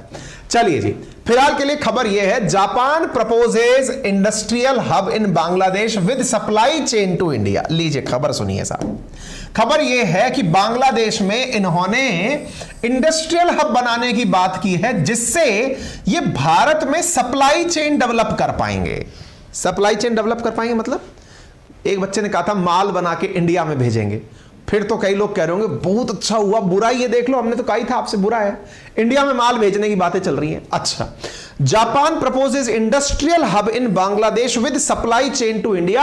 आप यहां जापान टाइम्स की खबर भी देख सकते हैं, Japan proposes industrial hub in Bangladesh with link to north eastern India. अब इस कथा का संपूर्ण विश्लेषण प्रारंभ होता है। जापान ने बांग्लादेश में एक सप्लाई चेन डेवलप करने के लिए, भारत के नॉर्थ ईस्ट में सामान पहुंचाने के लिए, नेपाल और भूटान को सामान पहुंचाने के लिए हाल ही के अंदर, ट्यूसडे के अंदर ऑफिशियली जानकारी दी है।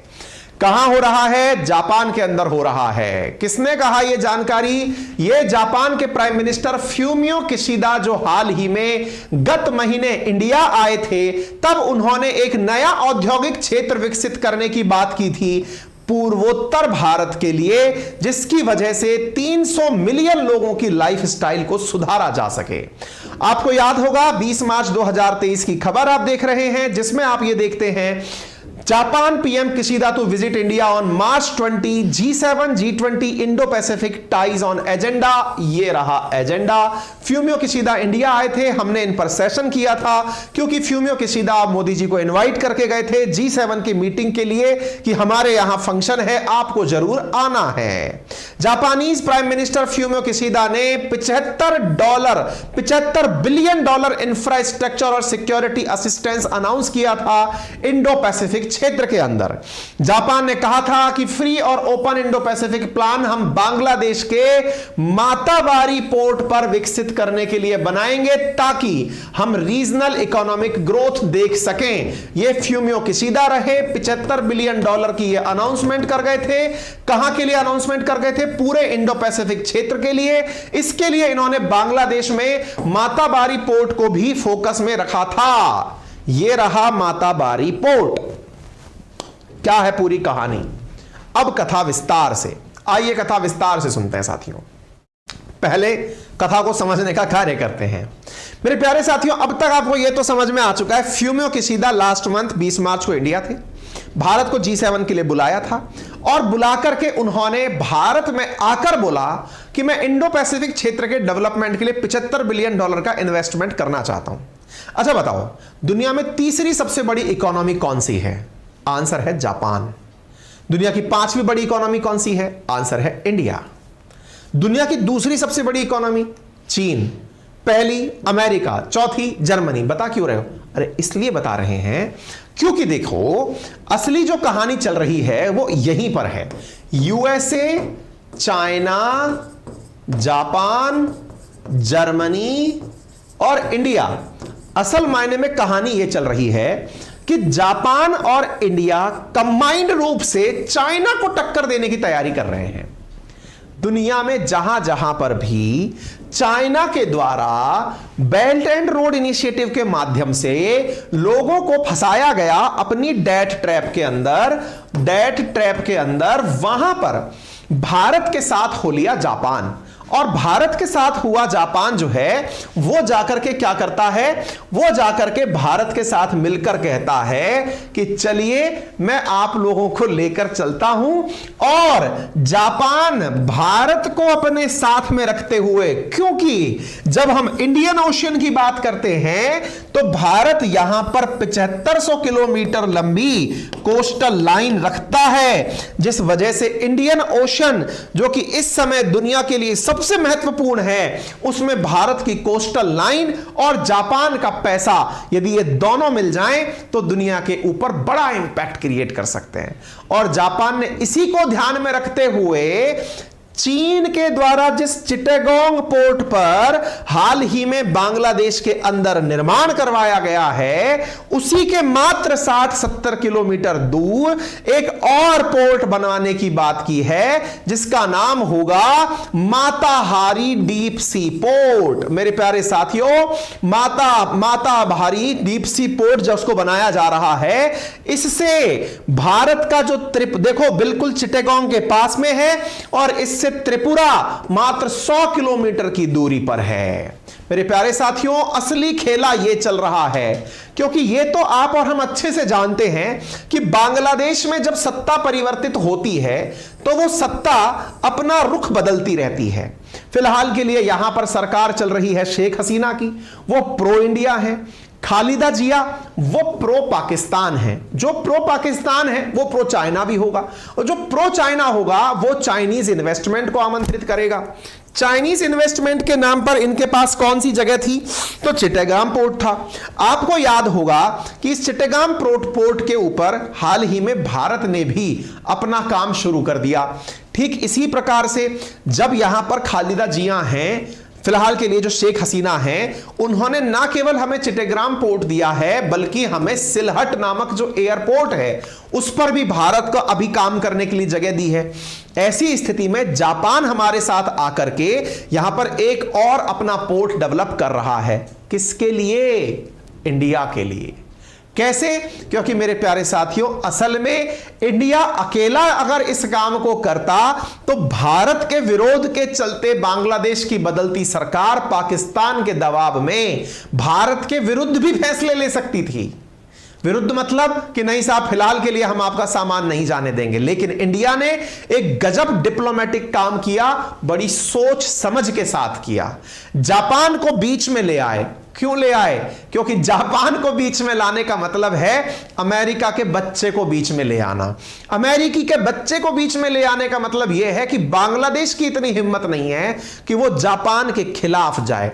जापान की कमजोरी क्या है? जापान की कमजोरी है उनकी जनसंख्या। उनके पास लोग नहीं है, पैसा बहुत है। हमारी ताकत क्या है? हमारी जनसंख्या। हमारे पास लोग बहुत हैं, पैसा नहीं है।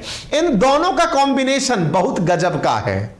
ऐसी स्थिति में दोनों के कॉम्बिनेशन का उपयोग इंडिया कर रहा है। बांग्लादेश को लूप में ले लिया है कि बेटा तुम अब हमारे चक्कर में, कल को तुम्हारी सरकार बदल गई और पता चले कि तुम हमारे साथ में जो कुछ दिन पहले एग्रीमेंट किए थे कि हम चिट्टागांव पोर्ट से काम कर लेंगे, कि हम सिलहट पोर्ट से काम कर लेंगे। देखिए, इंडिया के लिए ना इन दिनों बहुत बड़ी चैलेंजिंग चीज क्या है, मैं आपको वो बताता हूं, आप इस बात को समझिए।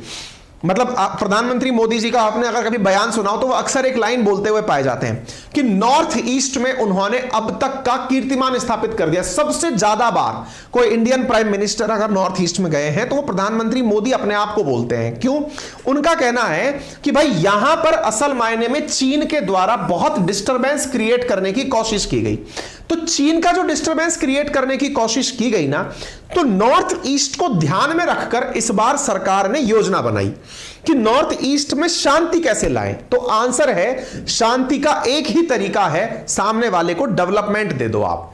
जब किसी क्षेत्र में डेवलपमेंट आता है तो स्वतः ही जो लोग उलट सुलट कामों में लगे होते हैं वो सही मायने में रोजगार पकड़ के निकल लेते हैं। उदाहरण कश्मीर का देख लीजिए आप। कश्मीर में फिलहाल लंबे समय से आप कोई भी टचवुड कोई भी ऐसी घटना नहीं सुन रहे हैं जिससे कि आपका दिमाग एकदम खिन्न हो जाए। जो खबरें आ रही हैं वो प्रोग्रेसिव आ रही हैं कि G20 की बैठक वहां हो रही है, C20 की हो रही है, Y20 की हो रही है ना, विदेशी निवेश वहां आ रहा है, टूरिस्ट ऑल टाइम डबल पहुंच रहा है, टूरिस्ट के साथ साथ टेररिस्ट की संख्या 50 से भी कम रह गई है, ऑल टाइम लो टेररिस्ट रह गया है। मतलब लोगों के पास अगर काम होगा तो टेररिज्म की जगह लोग फिर काम करना चाहेंगे, मरना कोई नहीं चाहता। इसी वजह से तो हो क्या रहा है, पाकिस्तान के टेररिस्ट अब पाकिस्तान में गोले फोड़ रहे हैं। कल भी हमने बताया था यही हाल नॉर्थ ईस्ट का था। नॉर्थ ईस्ट में चूंकि कनेक्टिविटी का बड़ा अभाव रहता था तो कनेक्टिविटी के अभाव में यहां के जो लोकल रीजनल ग्रुप थे उनका यह मानना था हम अपना ही देश बना ले तो बेहतर है। इसी कारण से यहां पर जितने भी, चाहे वो त्रिपुरा था तो वहां पर टिपरालैंड की मांग होती थी, नागालैंड था वहां पर ग्रेट नागालिम की मांग होती थी, मिजोरम वाले अपना देश मांग रहे, सब अपना अपना देश मांगते थे।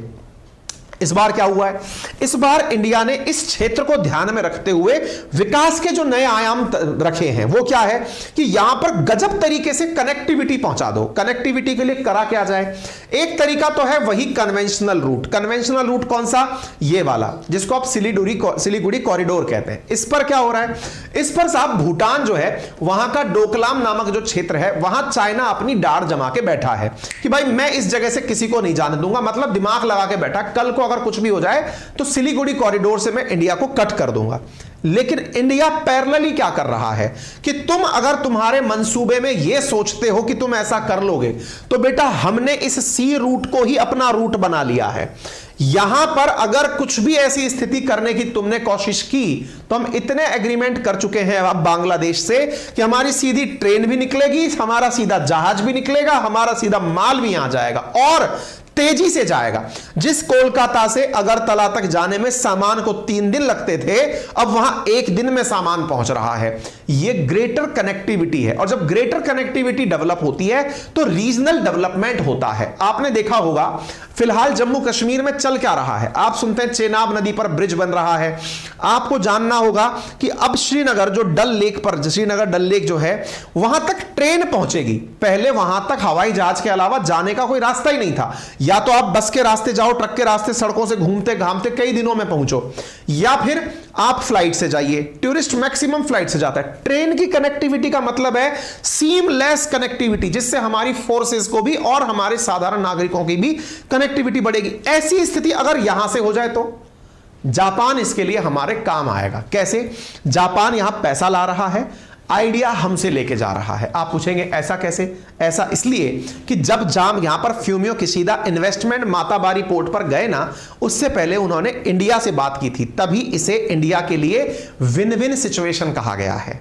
क्यों? क्योंकि किशिदा के द्वारा यहां पर 1.27 बिलियन की जो फंडिंग है ना, वो असल में इंडिया से पूछकर की गई है। ये देख लीजिएगा, नॉर्थ ईस्ट को लेकर अप्रैल 11 की खबर, इंडिया इसे प्रमोट कर रहा है। क्या? कि attending and addressing a third India Japan intellectual conclave organised by Asia Confluence think tank. India बार बार इस चीज को इस तरह से प्रमोट कर रहा है कि हमारे द्वारा जापान के साथ मिलकर जिस काम को किया जा रहा है वो नॉर्थ ईस्ट के डेवलपमेंट में काम आएगा। असल में फ्यूमियो किशिदा को इंडिया ने ही बांग्लादेश में निवेश के लिए कहा है कि आप यहां इन्वेस्टमेंट करिए, इससे दो फायदे होंगे।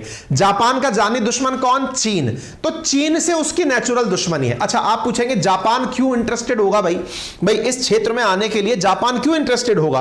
क्योंकि उसे पता है कि चीन जहां है उसे टक्कर देनी है। उसको नेचुरल पार्टनर कौन मिलता है? इंडिया। इसलिए चीन को तुलनात्मक रूप से चुनौती देने के लिए जापान इंडिया के साथ आता है, इंडिया के कहने पर मातावारी पोर्ट पर इन्वेस्टमेंट करता है और यहां से जाकर यहां से वो करेगा। अब जापान को आप फायदा क्या दिखाओगे? जापान को आप फायदा ये दिखाओगे कि साहब आपका जो यहां पर आप इंडस्ट्रियल हब बनाओगे उसका यूज कौन करेगा? इंडिया। तो आप चिंता मत करो, आपको बढ़िया से पैसा रिफंड हो जाएगा। जैसे आपने मेट्रो में इन्वेस्टमेंट किया इंडिया के अंदर, हम पैसा रिटर्न करेंगे आपको। आप मातावारी पोर्ट बनाइए, हम उस पोर्ट से नॉर्थ ईस्ट में सामान मंगवाएंगे तो भी आप ही का फायदा है। नंबर दूसरा। नंबर तीसरा, बोले बांग्लादेश का इतना बड़ा कोस्टल लाइन जो है, इसका लाभ उठाते हुए आप नेपाल को और भूटान को सामान पहुंचाइए। अच्छा, नेपाल और भूटान को अगर आपको सामान पहुंचाना है तो भी इंडिया होकर ही सामान पहुंचाना है। आपको ज्ञात होगा कि नेपाल को यदि कोस्ट चाहिए, क्योंकि नेपाल और भूटान लैंडलॉक कंट्री हैं। लैंडलॉक से मतलब इनको कोई भी समुद्री सीमा नहीं मिली हुई है। ऐसी स्थिति में इन्हें अगर सामान चाहिए तो भी समुद्री सीमा चाहिए। समुद्री सीमा है नहीं, समुद्री सीमा नहीं है तो क्या करें?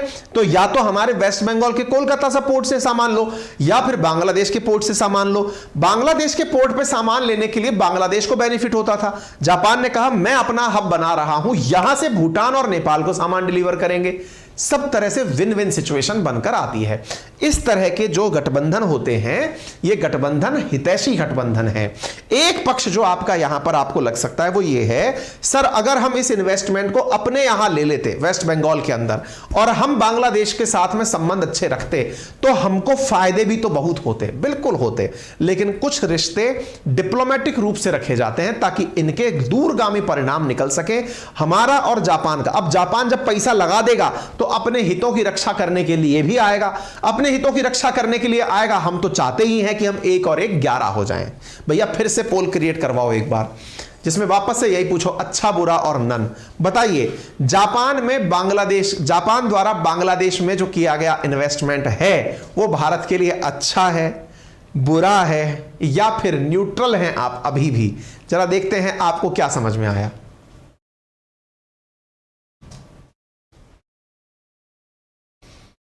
क्लियर? बता दीजिए भाई, मैंने आपसे पूछ लिया है, आंसर करें।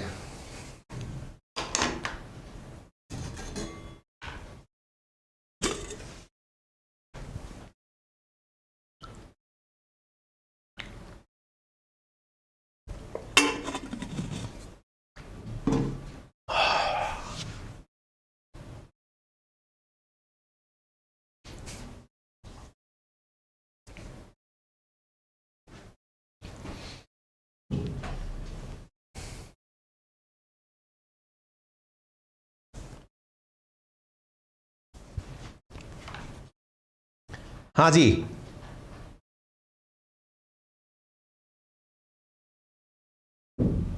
फिर 110 रुपए आ गए। आज पैसों की बरसात हो रही है भाई साहब।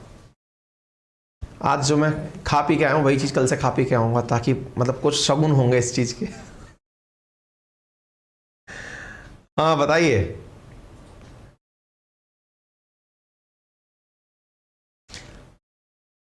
%92 लोगों ने माना है कि अच्छा है।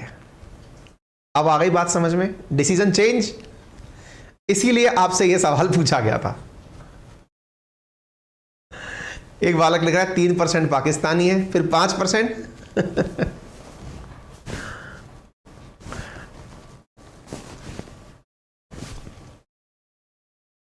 चलिए, अरे बाप रे, फिर डॉलर उड़ के आ रहे हैं। $5। आज तो भैया लग रहा है हम मतलब इनकम टैक्स की नजर में आने वाले हैं।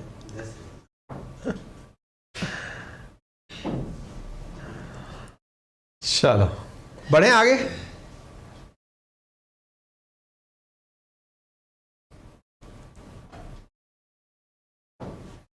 आगे बढ़ते हैं साथियों। चलिए अगली खबर आपको लेके चलते हैं। बाकी उससे पहले आपको बता दें कि हमारा एप्लीकेशन जिसका लिंक हमने पिन किया हुआ है अपनी पाठशाला, वहां पर आपको इस पूरे कंटेंट का पीडीएफ, इस कंटेंट से बनाकर प्रॉपर तरीके से नोट्स आपके पढ़ने के लिए फ्री में उपलब्ध करवाए गए हैं। आप उसे डाउनलोड कर सकते हैं।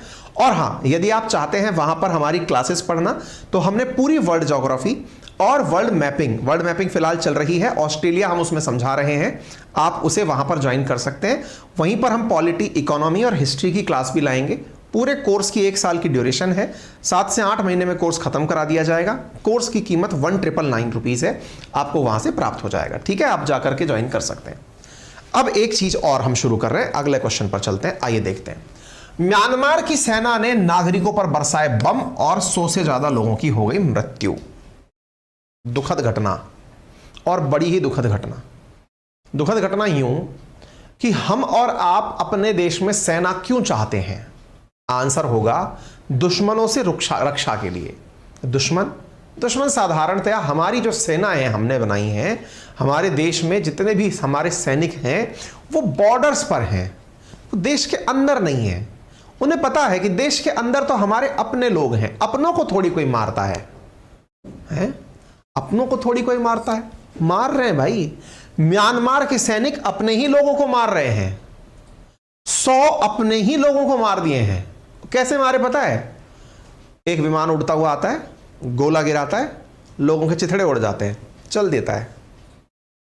हाँ भाई, इनको किसी से नहीं लड़ना, इनको खुद से लड़ना है।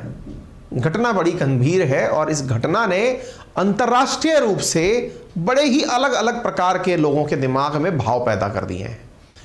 अब यह खबर हमें क्यों जाननी चाहिए? इंडिया एंड इट्स नेबरहुड, अगर आपको ध्यान हो तो ये अपने यूपीएससी के पेपर 2 के सिलेबस का हिस्सा है। और यही आप किसी स्टेट पीसीएस में भी उठाएंगे तो भारत और भारत के पड़ोसी, जब भी आप अंतरराष्ट्रीय संबंध पढ़ेंगे, इस टाइटल को ध्यान में रखकर पढ़ा जाता है। चलिए आगे बढ़ते हैं साथियों। खबर देखते हैं आप बीबीसी की। तमाम खबरें आप यहां पर देख रहे हैं। Myanmar military air strike. अच्छा, अपन लोग जब एयर स्ट्राइक शब्द सुनते हैं दिमाग में क्या आता है? अच्छा, अरे बहुत बढ़िया बहुत बढ़िया, फिर तो पाकिस्तान पर हो गई होगी। आपको कुछ दिनों पहले मालूम है एक खबर आई थी, म्यांमार के द्वारा एयर स्ट्राइक भारतीय सीमा के अंदर की गई। फिर भारत ने उस बात का खंडन किया, म्यांमार ने भी खंडन किया कि ऐसा कुछ है ही नहीं भाई, फर्जी बात क्यों कर रहे हो। ध्यान है? हाँ भाई, जितने भी विद्यार्थी लाइव हैं उन सबसे गुजारिश है कि यदि आपको चैनल पर लाइक का बटन दिख रहा हो तो दबा दो ना यार। कारण ये थम्स अप का बटन जब आप दबाते हैं तो वीडियो में, यूट्यूब की नज़र में कंक्रीट ये चीज़ जाती है कि हाँ यहां पर कुछ ढंग का काम हो रहा है ना। हम इतनी मेहनत करके आपके सामने इतनी अच्छी चीज़ें दे रहे हैं, तो आप उसके लिए थोड़ा सा अगर संभव हो तो कर दो।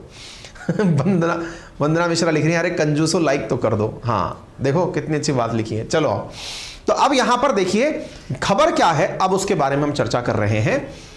ये तस्वीरें देख लीजिए आप। हालांकि थोड़ी तस्वीरें आपको विचलित कर सकती हैं, लेकिन इन तस्वीरों का उद्देश्य केवल ये बताना है कि म्यांमार के द्वारा एयर स्ट्राइक की गई। एयर स्ट्राइक के अंदर हम लोगों ने अब तक क्या समझा है? इंडिया ने पाकिस्तान पर एयर स्ट्राइक कर दी। हम तो यही समझते हैं कि दुश्मन के ऊपर एयर स्ट्राइक होती। इन्होंने अपने ही लोगों पर एयर स्ट्राइक की। जेट से बम्बर्स आए और हवाई जहाज से 20 मिनट तक फायरिंग की। 100 से ज्यादा लोगों की मौत हो गई।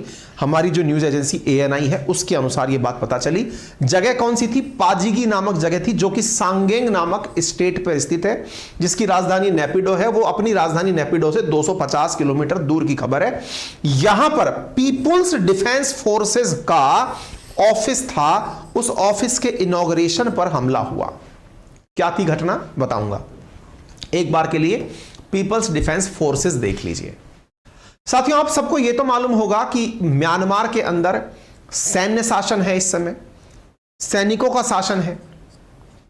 सैनिकों का शासन है जिसे जुंता का शासन, जनता नहीं जुंता, JUNTA, जुंता, ठीक है ना। 2021 में यहां के इलेक्शंस में आन सान सूकी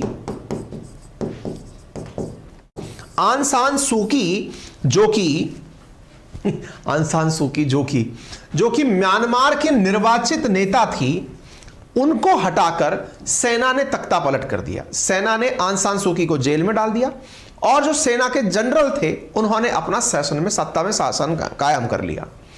आन सान सूकी को वहां की सरकार में 348 के लगभग सीटें मिली थी, फिगर एग्जैक्टली ध्यान नहीं है, 300 से ऊपर थी। और अच्छा, यहां की सेना भी चुनाव लड़ती है, और जब सेना चुनाव लड़ी थी उसको 30 से 35 सीटें मिली थी। 30-35 सीटों वाली सेना ने आन सान सूकी को मिले इस हुजूम के समर्थन को नकार दिया और कहा कि आप गलत तरीके से चुनाव जीती हैं, भ्रष्टाचार करके चुनाव जीती हैं। और ऐसा करके, अच्छा, यहां पे लंबे समय से सैनिक शासन है म्यांमार में, ऐसा करके आन सान सूकी को जेल में डाल दिया। ताजा खबर यह है कि आन सान सूकी की जो पार्टी है उसकी भी अब पार्टी की मान्यता ही रद्द कर दी है। जैसे भारत के अंदर 6 राष्ट्रीय पार्टी हैं, सोचो कि एक राष्ट्रीय पार्टी को पार्टी का दर्जा ही खत्म कर दिया था कि तुम पार्टी हो ही नहीं। अब कल को कोई कहे कि मैं इस पार्टी का सदस्य, बोले पार्टी नहीं है ये, तो कौन सी पार्टी के सदस्य? ऐसे आन सान सूकी की पार्टी खत्म। जिन लोगों ने लोकतांत्रिक तरीके से आन सान सूकी को चुना था, वो लोग डेमोक्रेसी चाहते थे, लोकतंत्र चाहते थे, जनता के द्वारा, जनता के लिए, जनता के द्वारा शासन चाहते थे। इस स्थिति में उनमें से कई समर्थित लोगों ने हथियार उठा लिए, जो डेमोक्रेसी चाहते थे, जो सेना से लड़ने के लिए, क्योंकि सेना के हाथ में वेपन था। और ये बहुत बार हुआ है दुनिया में। क्या हुआ है कि किसी एक के हाथ में गन हो तो वह बहुत बड़ी भीड़ को कंट्रोल कर लेता है, और ऐसा करके अंग्रेजों ने भारत पर लंबे समय तक राज किया। जिसके हाथ में हथियार है वो भीड़ पर कंट्रोल करने की स्थिति रखता है। जैसे आपने कई बार देखा होगा, भीड़ को जब आपने मवेशियों के रूप में देखा हो, मवेशियों के सामने एक चरवाहा एक डंडी लेके खड़ा होता है, पूरी भीड़ें या पूरी भैंसें, पूरी गाय सब एक साथ खड़ी होती है, पता नहीं ये डंडा हमको तो नहीं लग जाएगा। लेकिन एक स्थिति ऐसी आती है जब वो भीड़ें या बकरियां या फिर वो भैंसें वो एकदम हमला करने की स्थिति में आ जाती हैं, और उसी समय देश आज़ाद होते हैं। ऐसे अंग्रेजों ने हमारे साथ किया था। हम लोग खड़े थे बिल्कुल आराम से, आसानी से, क्योंकि आज जलियांवाला मैसेकर का डे है। आपको याद होगा वो घटना जिसके आधार पर अंग्रेजों ने ऐसे ही मासूमों पर गोलियां बरसा दी थी, जो घटना मैं आपके सामने आज करने जा रहा हूं। लेकिन उसका परिणाम क्या निकला? उन अंग्रेजों को देश छोड़कर भागना पड़ा, क्योंकि जब गोलियां खा ही ली सीने पर तो फिर डरना किस बात का। ठीक है, ऐसी ही स्थिति साथियों इस समय म्यांमार में हुई है। क्या? जो डेमोक्रेसी के समर्थक लोग थे, सोचिए, उन्होंने अपने हाथ में वेपन उठा लिए कि भाई ऐसे काम नहीं चलेगा, और उन्होंने अपनी पीपल्स डिफेंस फोर्स नाम से एक आर्म विंग बना ली। पीपल्स डिफेंस फोर्स असल में सैनिक की नहीं अपितु डेमोक्रेसी चाहने वाले लोगों का, प्रो डेमोक्रेसी एक्टिविस्ट का अपना एक बनाया हुआ संगठन है। काम क्या करता है ये काम कुछ नहीं, काम केवल इसका यह है कि सेना के द्वारा जो कार्य किए जा रहे हैं उनके विरुद्ध खड़े होना, ताकि जनता को पता चल सके कि डेमोक्रेसी की कितनी जरूरत है। क्यों? क्योंकि भाई अगर आपको तलवार वाले से लड़ना है तो हाथ में तलवार होनी चाहिए, इसलिए इन्होंने वेपन उठा लिए। अब दोनों ही तरफ वेपन है। हालांकि गांधी जी का कंसेप्ट था कि तलवार वाले के सामने लड़ना है तो अहिंसा का प्रदर्शन करिए, पर शायद म्यांमार में गांधीवादी मूल्य कौन बताए? कोई नहीं। फिलहाल के लिए अब घटना क्या हुई है वो जानिए। ये जो एनडीपी पीडीएफ है, यानी पीपल्स डिफेंस फोर्स है, इसके एक ऑफिस का इनॉग्रेशन होने वाला था। कैसे ऑफिस का? भाई ऑफिस नहीं होते क्या? ये ऑफिस है, यहां पर ये लोग बैठेंगे इस तरह से। 300 लोग एकत्रित हुए थे। 300 लोग एकत्रित हुए थे। उन 300 लोगों के ऊपर सेना का एक फाइटर जेट आता है, एक गोला गिराता है और सब लोगों को 20 मिनट तक गोलियां मारकर मार देता है कि तुम लोग डेमोक्रेसी चाहते हो। ये क्या होती है? धड़ धड़ धड़ धड़ धड़ खत्म। तो म्यांमार मिलिट्री बॉम्बिंग ऑफ की rival group PDF on its border. अच्छा हाँ, ये वही आरडीएफ पीडीएफ है जो अपन ने पीडीएफ के बारे में बात करी ना, कौन सी? Peoples defence force. इसी के ऊपर अगर आपको याद हो ना, मिजोरम बॉर्डर पर भी गोलियां चलाई गई थी, जिसमें कई बार यह सवाल बना था क्या इंडिया के अंदर म्यांमार ने एयर स्ट्राइक की है क्या?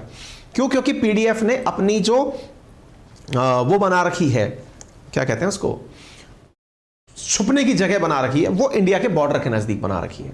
लेकिन अभी जो फिलहाल हुआ है ये तो बिल्कुल अंदर पाजीगी नामक स्थान है, वहां पर हुआ है, म्यांमार के अंदर हुआ है, और वहां पर इस प्रकार से म्यांमार की मिलिट्री के ऊपर गोले गिराए गए हैं। तो इधर आप देख सकते हैं सांगेंग रीजन है, सांगेंग रीजन जो है यहां पर इस जगह पर ये गोले गिराए गए हैं, आप देख सकते हैं।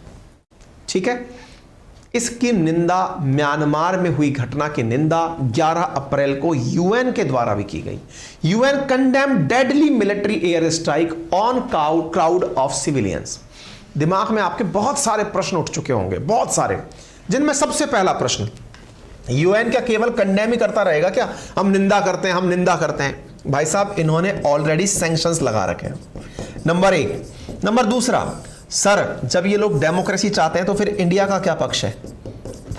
इंडिया भी तो दुनिया की सबसे बड़ी डेमोक्रेसी है। इंडिया क्या करती है? यहां आपको जानकर थोड़ा बुरा लगेगा। क्या बुरा लगेगा? असल में इंडिया पर आरोप है दुनिया का। क्या आरोप है? कि रशिया, चाइना और इंडिया, ये तीनों मिलकर म्यांमार की सेना के शासन का समर्थन करते हैं।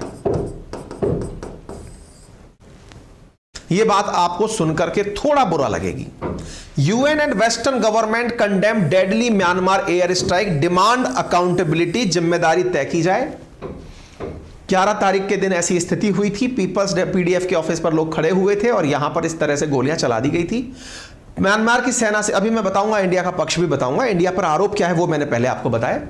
म्यांमार की मिलिट्री ने कहा है कि हमने उनके ऊपर हमला इसलिए किया था क्योंकि वो तो देश तोड़ने की बात कर रहे थे, सरकार विरोधी बातें कर रहे थे। हमने उन पर गोले इसलिए नहीं चलाए, और असल मायने में हमने तो एक गोला चलाया था। वो जो हमने गोला चलाया वो उनके जो वेपन इकट्ठे हो रखे थे उन पर जाकर पड़ गया, वेपन से वेपन फट गए और इस वजह से वो लोग मर गए। इनका अपना ही जस्टिफिकेशन है। आपको जानकर आश्चर्य होगा, 2022 में सिर्फ हवाई हमले से 460 लोगों की जान गई थी। मतलब आप सोचकर देखिए कि ये लोग अपने लोगों पर हवाई हमले करते हैं, और हवाई हमले करने में मतलब हर साल लोग मारे जाते हैं। असल में इन्होंने मिग 35 यूज किया था या सुखोई 35, कोई फाइटर जेट था जो इन्होंने यूज किया था, जिसकी वजह से ये घटना हुई थी। ठीक है ना? 1 फरवरी के बाद में 135 घटनाएं हो चुकी। मैंने असल में एक वो डाली थी, 35 तो था, वो कौन सा 35 था बता देंगे अभी आपको। 2 साल के अंदर जब से सत्ता गई है आंग सान सू की तब से लेकर अब तक 31,000 से ज्यादा लोगों की जानें जा चुकी हैं। आप सोचिए सेना यहां पर कैसे शासन कर रही है। 460 लोग तो केवल एयर रेड में मारे गए। यूएन के मुताबिक 11 लाख लोग अपना घर छोड़ने को मजबूर हुए हैं। यह इस समय म्यांमार की हालत है। फिर आपके दिमाग में सवाल काफी सारे बन रहे होंगे पैरेलली, इंडिया कुछ करता क्यों नहीं है? सारी बातें बताएंगे। अब आप यहां पर खबर देखिए साहब, यूएन की रिपोर्ट के खुलासा हुआ कि म्यांमार अपने ही लोगों को मारने के लिए तेजी से अपने हथियारों का जखीरा बढ़ा रहा है। म्यांमार पाबंदियों के कारण दूसरे देशों से हथियार नहीं खरीद सकता, इसके चलते वो खुद अपने हथियार बना रहा है। आपने जान लिया, यूएन ने सैंक्शन लगा रखा है। सैंक्शन लगा रखा है तो इसके पास वेपन कहां से आ रहे हैं? चीन और रूस दे रहे हैं। इसके अलावा इस काम में भारत, अमेरिका और जापान समेत 13 देशों की कंपनियां म्यांमार का साथ दे रही हैं। वहीं बीबीसी की रिपोर्ट में खुलासा दिया कि म्यांमार लोगों पर एयर रेड करने के लिए जिन एयरक्राफ्ट का इस्तेमाल कर रहा है वो रूस और चीन की हैं। जरा इस खबर को पढ़िए आप। ये एक एक्स यूएन ऑफिशियल है जिसने क्या कहा, China, US, India among countries helping Myanmar जनता मैन्युफैक्चरर वेपन। अब ये चल क्या रहा है भाई? एक तरफ डेमोक्रेसी की बात करने वाला देश अमेरिका, एक तरफ डेमोक्रेसी का सबसे बड़ा देश इंडिया। ये सब लोग चाहते क्या हैं? डेमोक्रेसी चाहते भी हैं कि नहीं चाहते हैं? और वहीं दूसरी तरफ रशिया और चाइना, जनता मर रही है। UN report call for urgent action. सब ऊपर ही जा रहा है। ये सब हो क्या रहा है कुछ समझ नहीं आ रहा है। इसके समझने के तरीके निकाले जा सकते हैं, क्योंकि कौन किस तरफ है कुछ भी जब पता ना चल रहा हो तो सबके फायदे सोचो। क्रिमिनोलॉजी में एक चीज समझाई जाती है, जितने भी इन्वेस्टिगेशंस होती है ना, पुलिस की जितनी भी इन्वेस्टिगेशन होती है उसमें एक चीज पढ़ाई जाती है कि इन्वेस्टिगेशन जब करनी हो तो सबसे पहले कोई भी क्राइम हो, तसल्ली से पहले क्राइम को देखो, क्राइम को देख करके सबसे पहले एक लिस्ट बनाओ या फिर दिमाग में दिमाग लगा के ये सोचो इससे फायदा किसको है। बस फायदा किसको है, अगर आपने वो पकड़ लिया तो आपको रूट कॉज पकड़ में आ जाएगा, किसने करवाया होगा। क्योंकि जब आपकी चीजें दिमाग से एकदम हटपटा जाएं, इंडिया का नाम भी आ रहा है, यूएस का नाम भी आ रहा है, चाइना का नाम भी आ रहा है, ये तो दुश्मन है सब एक दूसरे के, रशिया का नाम भी आ रहा है, समझ में ही नहीं आ रहा है चल क्या रहा है। तो बड़ा सवाल फिर ये बनता है कि फिर रूट कॉज ढूंढो, कौन जिम्मेदार है। सैंक्शन लगा रखा है कि कोई वेपन नहीं बेचेगा, इसका मतलब फायदा ढूंढो साहब। तो म्यांमार से किसको क्या फायदा हो सकता है, इधर देख लीजिए। Sukhoi 30 fighter jet from Russia इन्होंने लिए थे 4 जुलाई 2022 को, ये आप खबर देख सकते हैं। अब थोड़ा सा इसका फायदा ढूंढते हैं, आपको मैं बताता हूं। पहली बात, पहले तो म्यांमार के अंदर भारत का ही पक्ष जान लीजिए आप। भारत क्या करता है, आंसर है भारत कुछ नहीं करता। भारत म्यांमार के केस में, म्यांमार है कहां, बिल्कुल भारत से एडजॉइनिंग देश है, नॉर्थ ईस्ट से कनेक्टेड देश है, उसी से ऊपर चाइना कनेक्टेड है। भारत म्यांमार में कोई सी सरकार आए, चाहे आंग सान सू की आए, चाहे सेना की सरकार आए, भारत चुप रहता है। क्यों चुप रहता है? भारत ने म्यांमार को लेकर यह निर्णय ले रखा है, म्यांमार को ही नहीं पूरी दुनिया को लेकर, कि मैं तुम्हारे मसलों पर, किसी के आंतरिक मसले पर कुछ नहीं बोलूंगा। भारत का एक भी स्टेटमेंट आज तक दुनिया के किसी भी देश में चल रही किसी घटना पर नहीं है। ना यूक्रेन मसला पर हम कुछ बोले, लोग बहुत दिन से ये पूछ रहे हैं यूक्रेन पर आप कुछ नहीं क्यों नहीं बोलते। अरे हम म्यांमार पर भी नहीं बोलते, हम श्रीलंका पर भी नहीं बोलते, हम पाकिस्तान पर भी नहीं बोलते, जो हमारे नेबर हैं हम उन पर भी नहीं बोलते, वो उनका अपना इंटरनल मैटर है। इसलिए इंडिया बार बार जब कोई इंडिया में कोई इंटरफेयर करता है तो बोलता है देखो भाई मैं तुम्हारे केस में नहीं बोला था, चुप रहो, इंटरनल मैटर पर मैं इंटरफेयर नहीं चाहता। ये इंडिया का स्टैंड है, नंबर 1।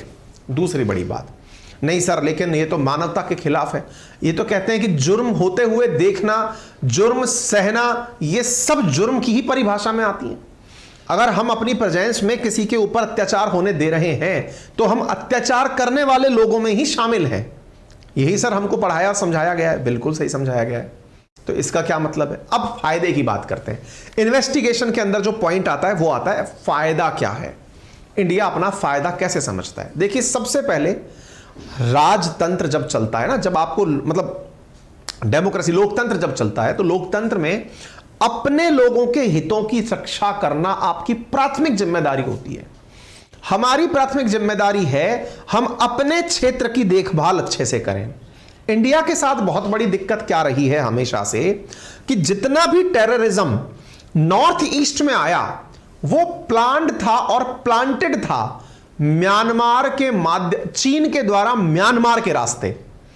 जितने भी रिबेलियन ग्रुप थे, चाहे नागालैंड के अंदर नागालिम की मांग करने वाले लोग हों, या फिर त्रिपुरा के अंदर त्रिपुरालैंड की मांग करने वाले लोग हों, जिसने भी भारत को तोड़ने की, चाहे बोडो के अंदर बोडोलैंड की मांग करने वाले, जो भी ये चाहते थे कि हम अपना देश बनाएंगे, उनके पास वेपन कहां से आ रहे थे? इंडिया के नॉर्थ ईस्ट में जो भी इंसर्जेंसीज हो रही थी, जिसकी वजह से अप्सपा लाया गया, arms force special protection act लाया गया, उसको लाने के लिए जो लोग वहां ऑलरेडी वर्किंग थे उनके पास वेपन कहां से आ रहा था? वेपन आ रहा था चीन से, पाकिस्तान से। इसके लिए हमें जरूरत क्या है? हमें जरूरत है कि हमारे म्यांमार बॉर्डर पर से कोई भी माल अंदर ना आए।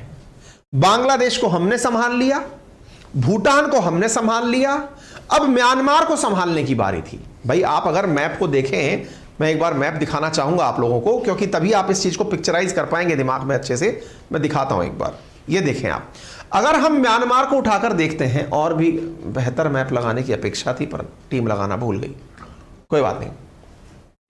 इधर देख लीजिए, ये क्षेत्र है, भारत को देखिए, ये रहा भारत, ये बांग्लादेश, ये इंडिया। यहां पर अगर आप देखें तो इतना लंबा क्षेत्र, हमको अपना नॉर्थ ईस्ट केयर करना है। इस क्षेत्र की केयर करने के लिए बांग्लादेश में हम अपने साथ म्यूचुअल लेकर चल रहे हैं बांग्लादेश को। म्यांमार के अंदर हमने इनके साथ में ये एग्रीमेंट कर रखा, हम तुम्हारे मामले में कुछ नहीं बोलेंगे। दैट मीन्स अगर कोई इंसर्जेंट इंडिया में एंट्री म्यांमार के बॉर्डर से करता है तो हम तुम्हारे जहां पर घुसकर मारेंगे। इस वजह से इंडिया और म्यांमार के अंदर बहुत जबरदस्त कोलैबोरेशन है। और इंडिया की सरकार का आपने कई बार बयान भी सुना होगा, इंडियन की एयरफोर्स या इंडियन की हमारी जो सेनाएं हैं वो म्यांमार में घुस करके भी सर्जिकल स्ट्राइक करके आती हैं यदि कोई म्यांमार में किसी प्रकार की इंडिया के नॉर्थ ईस्ट में कोई दिक्कत कर रहा होता है तो। ठीक है, दूसरा पॉइंट। तीसरा, भूटान। ये रहा, भूटान को हमने अपने साथ में मित्रता के रूप में रखा हुआ है कि तेरे पास में हम कोई भी प्रकार से किसी और को नहीं आने देंगे। इस प्रकार से हमने अपने नॉर्थ ईस्ट को सुरक्षित करने के लिए इनमें तीनों ही देश में कोई भी इंटरफेयर ना करने की रणनीति बना रखी है। उम्मीद है आपको अब यह बात अच्छे से समझ में आ गई होगी, पहला। दूसरा, सर चीन को क्या फायदा है म्यांमार के केस में? अगर म्यांमार के केस में चीन इनको पैसा, सीधा फायदा है। चीन को इस बात से कोई फर्क ही नहीं पड़ता कि डेमोक्रेसी कहां है कहां नहीं है। उसको फायदा यह है कि उसके काम होने चाहिए, जो सेना है वो चीन का काम करने के लिए तैयार रहती है। दूसरा पॉइंट क्लियर। सर अमेरिका को क्या फायदा है? अमेरिका को कुछ फायदा नहीं है। अमेरिका को केवल यह है कि दुनिया में जहां भी युद्ध चल रहा हो, अगर कोई वहां वेपन खरीदे तो हमसे खरीदे। अमेरिका हथियारों का सौदागर। और रूस भाई है उसको कुछ चाहिए थोड़ी। अमेरिका और रूस दोनों एक साथ ही जाते हैं दुनिया में, जहां भी जाएं बराबर तरीके से पहुंचते हैं कि चलो यहां काम कर। फिर सर यूएन क्या कर रहा है? कुछ नहीं, बैठा हुआ तंबूरा बजा रहा है, उसके हाथ में है थोड़ी कुछ, कोई मतलब नहीं है। कुल जमा बात क्या है? पिसती जनता ही है। इसलिए जब भी अत्याचार हो रहा होता है, जो लोग अत्याचार के समय चुप रहते हैं या किसी के अत्याचार को सहते हुए देखते हैं, एक दिन वो खुद अपने ऊपर जब अत्याचार आने लगते हैं उस समय किसी की सहायता प्राप्त नहीं कर पाते। हम में से बहुत सारे लोग यूरोप को देख करके काफी हंसते हैं, देखो यहां पर तो कोरोना की वैक्सीन का भी विरोध हो रहा है। ये कैसे डेमोक्रेटिक लोग हैं? एक हम लोग हैं जिनको सरकार ने आदेश दिया, हम तुरंत वैक्सीन लगाने निकल पड़े। आपने देखा होगा अमेरिका में वैक्सीन लगाने के लिए लोग सड़कों पर आ गए थे कि नहीं हम वैक्सीन नहीं लगवाएंगे। दूसरा, आपने लोगों को देखा होगा यूरोप के अंदर जब लोगों को क्वारंटाइन किया जा रहा था, लॉकडाउन लगाया जा रहा था, लोग सड़कों पर उतर आए कि मरना अपनी मर्जी से पसंद है। डेमोक्रेसी में सरकार नहीं बताएगी कि क्या करना है, सरकार को हमने बनाया है। अगर हमारी हेल्थ कीमती है तो हम खुद से डिसाइड करेंगे कि वैक्सीन लगवानी है, क्वारंटाइन रहना है या नहीं रहना है। तो कैसे डिसाइड करोगे? तुम आदेश मत दो, हमको कह दो कि यह चीज करनी चाहिए, हम खुद से पालना कर लेंगे। पर इसके लिए पढ़ा लिखा होना जरूरी है। डेमोक्रेसी का सही मायना कब निकल कर आता है? जब एजुकेशन बहुत अच्छे से रहता है। इसलिए जहां भी आपको दिखे ना कि देश में कहीं उद्धार करना है तो पहले लोगों को पढ़ाइए, शिक्षित बनाइए। जब लोग पढ़ लिख जाएंगे तब जाकर के डेमोक्रेसी का सही मायना समझेंगे। अभी तो यह लगता है भीड़ का हिस्सा होना डेमोक्रेसी है, लोकतंत्र है। जी नहीं, उसे भीड़तंत्र कहते हैं। ठीक है, चलिए प्रवचन हो गया लंबा चौड़ा। ठीक है साहब, उम्मीद है जानकारी समझ में आ गई होगी, आपको क्लियर हो गया होगा। तो ये सारी जानकारियां मैंने आप लोगों को फिलहाल दे दी, क्या घटना हुई ये सारी घटना मैंने आपको समझा दी। क्वेश्चन पूछा गया था MBPCS के अंदर कि हाल ही में भारत के पड़ोस में कहीं कूप हुआ है तो कहां हुआ है? तो म्यांमार के अंदर हुआ है।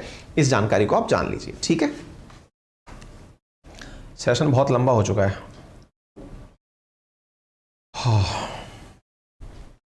बड़े चलिए, बाकी अपनी पाठशाला का एप्लीकेशन कमेंट बॉक्स में लिंक है, पूरा कंटेंट आपको ई बुक के अंदर उपलब्ध हो जाएगा। इस प्रकार से हमारी सारी क्लासेस आपको वहां पर उपलब्ध हो जाएंगी, आप वहां से ले सकते हैं। दो खबरें हैं, काफी इंपॉर्टेंट है, जान लीजिए। सुप्रीम कोर्ट के अंदर हाल ही में एक विवाद गया है। क्या विवाद है? कि अगर 15 दिन से ज्यादा पुलिस अपने पास किसी व्यक्ति को हिरासत में ले ले तो क्या अनुमत है या जमानत देना पड़ेगा? अब आपको तो इस बारे में कुछ बात समझ में नहीं आएगी, क्या मतलब है, किस बारे में बात हो रही है। आज आइए मैं पूरा मामला समझाता हूं। सुप्रीम कोर्ट के अंदर CBI गई है 15 दिन से ज्यादा पुलिस हिरासत मांगने। सर ये पुलिस हिरासत क्या होती है, क्यों जाननी चाहिए? मैं बताता हूं क्या है कहानी। असल में कहानी क्या है साथियों, हाल ही के अंदर एक केस सुप्रीम कोर्ट के सामने गया है। क्या केस है? सुप्रीम कोर्ट से कहा गया कि 1992 में आपने एक फैसला दिया था। क्या फैसला था?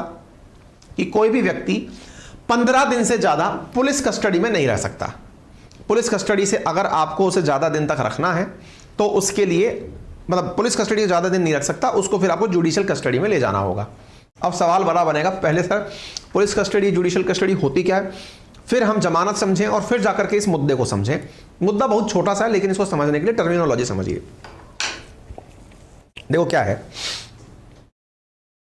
किसी व्यक्ति ने अपराध किया, पहली बार में वो व्यक्ति अपराधी है या नहीं ये कंफर्म नहीं किया जा सकता। ये कौन करता है? कोर्ट करता है। कोर्ट कैसे करता है?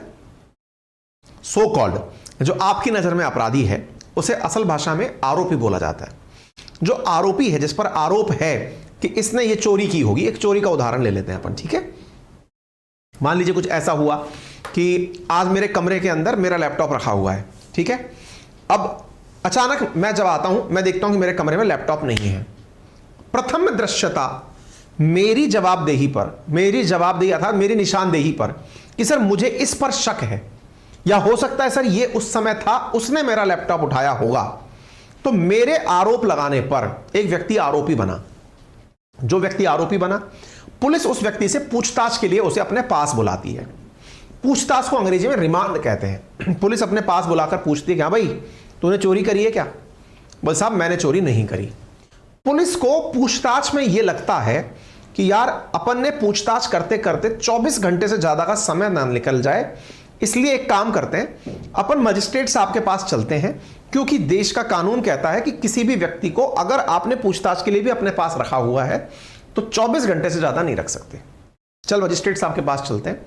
मजिस्ट्रेट साहब के पास पहुंचे, बोले सर हमें इस व्यक्ति की पुलिस कस्टडी चाहिए, पीसी बोलते हैं उस चीज को।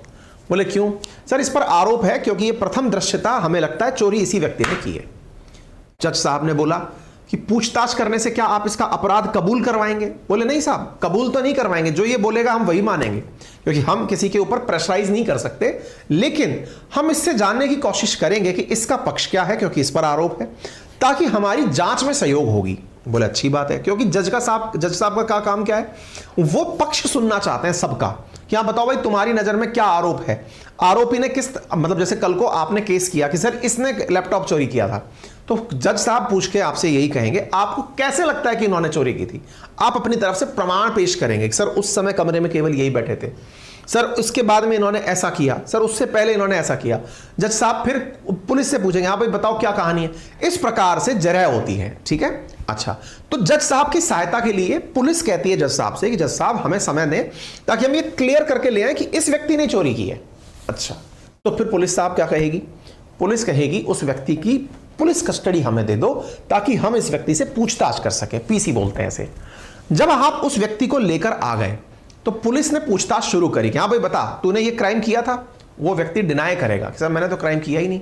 पुलिस अपने तरीके अपनाएगी। कई बार पुलिस तरीके के अंदर ये भी अपनाती है कि चलो इसका लाई डिटेक्शन टेस्ट कर लो या इसको थोड़ा साइकोलॉजिकल टॉर्चर करो, किस तरह से, हालांकि टॉर्चर बैन है फिर भी तरीके पूछताछ के अपनाए जाते हैं। बता तूने ये क्राइम किया था क्या? चलो साहब क्राइम कबूल नहीं किया उसने। क्राइम कबूल करते करते टाइम लग गया तो टाइम होते होते अब 15 दिन हो गए।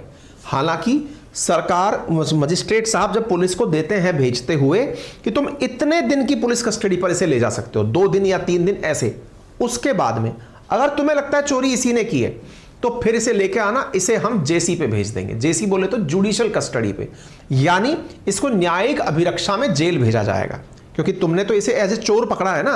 अगर ये चोर है तो इसे न्यायिक अभिरक्षा में भेजा जाएगा। ठीक है साहब, जेल भेजा जाएगा। न्यायिक अभिरक्षा और जेल में क्या अंतर है? जुडिशियल कस्टडी के अंदर अंडर ट्रायल लोगों को रखा जाता है और फाइनल जेल के अंदर अंडर ट्रायल पर जब ये प्रूव हो जाता है कि हाँ इसी ने जुर्म किया है तब उसे जेल डाल दिया जाता है। होती दोनों ही जगह जेल है। जेल में भी 2 कॉलम होते हैं, एक अंडर ट्रायल लोगों के लिए और एक प्रॉपर सजा प्राप्त लोगों के लिए। जो अंडर ट्रायल लोग हैं उनको जेल के ही एक अन्य भाग में रखा जाता है और जो प्रॉपर सजा प्राप्त लोग हैं उन्हें दूसरी तरफ रखा जाता है। तो ये आपको प्रक्रिया समझ में आ रही होगी। फिर क्या हुआ? जेसी के लिए, पुलिस के लिए आप पीसी के पास उसको व्यक्ति को ले आया, पूछताछ करने लगे, बता भाई तूने ये जुर्म किया था क्या? वो व्यक्ति कहता अरे साहब मेरे तो सीने में दर्द हो रहा है। बोले सीने में दर्द हो रहा है? अब पुलिस कस्टडी में वो व्यक्ति है, अब कहीं वो मर ना जाए इसलिए क्या जरूरी है कि ले जाओ भाई इसको, दिखाओ जेल, वहां लेके जाओ। कहां पे? हॉस्पिटल दिखाओ। साहब पुलिस लेके गई, उस व्यक्ति को हॉस्पिटल दिखाया गया, मर ना जाए, क्योंकि भाई पूछताछ करनी है। पुलिस कस्टडी में मर गया तो अलग केस बन जाएगा, पूछताछ के लिए साहब जेल, उसको बेचारे को हॉस्पिटल ले गए। अब वो हॉस्पिटल में साहब महीने भर तक वो एडमिट हो लिया। क्या साहब उसके तो बाईपास होगी? कोई बात नहीं। इधर से जिसको आप उठा के लाए हो, जो आरोपी है सो कॉल्ड, उसका वकील आता है, वो कहता है सर इतने दिन से इन्होंने मेरा व्यक्ति रख रखा है, उसके साथ में जुड़े हुए सारे काम अटक गए, मुझे इसकी बेल चाहिए। क्यों? अभी तक प्रूव नहीं हुआ है साहब, और जमानत चाहिए। जमानत का मतलब यह हुआ कि मैं गवाह देता हूं आपको, मैं गारंटी देता हूं आपको कि यदि ये भाग गया तो इतने रुपए आप मुझसे ले लेना, या फिर इस व्यक्ति को गिरफ्तार कर लेना इसकी जगह। एक व्यक्ति जमानती होता है। तो मजिस्ट्रेट साहब कहते हैं हाँ बात तो सही है यार, क्योंकि इतने दिन से किसी व्यक्ति को केवल इसलिए पुलिस ने अपने रिमांड पर लिया हुआ है, उस पर आरोप है कि उसने चोरी की है। ऐसी स्थिति में उसे ज्यादा दिन तक तो रखा नहीं जा सकता, क्योंकि उसके भी तो अपने काम है ना, हो सकता है वो व्यक्ति निर्दोष हो। देखिए कोर्ट हमारी ये मानकर चलती है कि जो भी आरोपी हैं वो सब निर्दोष हैं, तभी जाकर के कोर्ट की प्रोसीडिंग्स को शुरू किया जाता है। मतलब असली जो थॉट है ना, जो नेचुरल लॉ ऑफ जस्टिस है, वो ये मानकर किया जाता है कि भाई अभी जो व्यक्ति सामने खड़ा है ये निर्दोष है, इसने कोई गलती नहीं की है। गलती सिद्ध करने की जो मतलब वो है ना, मतलब जो एक तरह से कहा जाए आवश्यकता है, जिसने आरोप लगाया है उसके ऊपर कि भाई तुम प्रूव करो कि इसने घटना की है। चलिए आगे बढ़ते हैं साहब। उस व्यक्ति को आपने जमानत पर बाहर भेज दिया। अब पुलिस के हाथ मलते रह गई कि ये लो साहब वो बीमार हो गया था, कुछ कर ही नहीं पाए। पुलिस फिर जाती है मजिस्ट्रेट के पास, मजिस्ट्रेट साहब एक परेशानी है, बताइए। साहब उसको आपने बाहर जाने की इजाजत दे दी, हमारा केस ही आगे नहीं बढ़ रहा, आप हमसे कहोगे कि चालान पेश करो, हम कहां से करें, हमारे पास तो केस ही नहीं बढ़ रहा, वो आदमी की गिरफ्तारी का आप नोटिस जारी करो। मजिस्ट्रेट साहब ने फिर से आरोपी के लिए गिरफ्तारी वारंट जारी कर दिया, भाई लाओ उसको लेके आओ वापस। पुलिस फिर पहुंचती है, सर अब आप इसको गिरफ्तार तो कर ही रहे हो, पीसी पे ले लें, हम पूछताछ कर लें इसने क्या किया है, कहां किया है। मजिस्ट्रेट साहब ने कहा ठीक है लेके जाओ फटाफट, और जल्दी से इस व्यक्ति के पास पूछताछ करके 2 दिन में वापस लेके आओ। फिर ले गए। फिर उसने कहा अरे राम मेरे पेट में दर्द उठ गया, चलो भाई ले गए। फिर हॉस्पिटल भागो, फिर पीछे से वकील आ गया, फिर जमानत करा ले गया। पुलिस परेशान कि यार इसको दूसरे दिन ही आकर के वकील ले जाता है, ये बीमार होता है, इसको पुलिस लेकर से जमानत कर। पुलिस दुखी हो गई। इस बात से दुखी होते होते ऐसे जमानत पर लेते लेते एक व्यक्ति जिसकी केस की आज चर्चा हम कर रहे हैं, कहानी उसी की चल रही है, बस नाम नहीं बताया मैंने अभी तक आपको। उस व्यक्ति ने ऐसे करते करते 15 दिन पार कर दिए।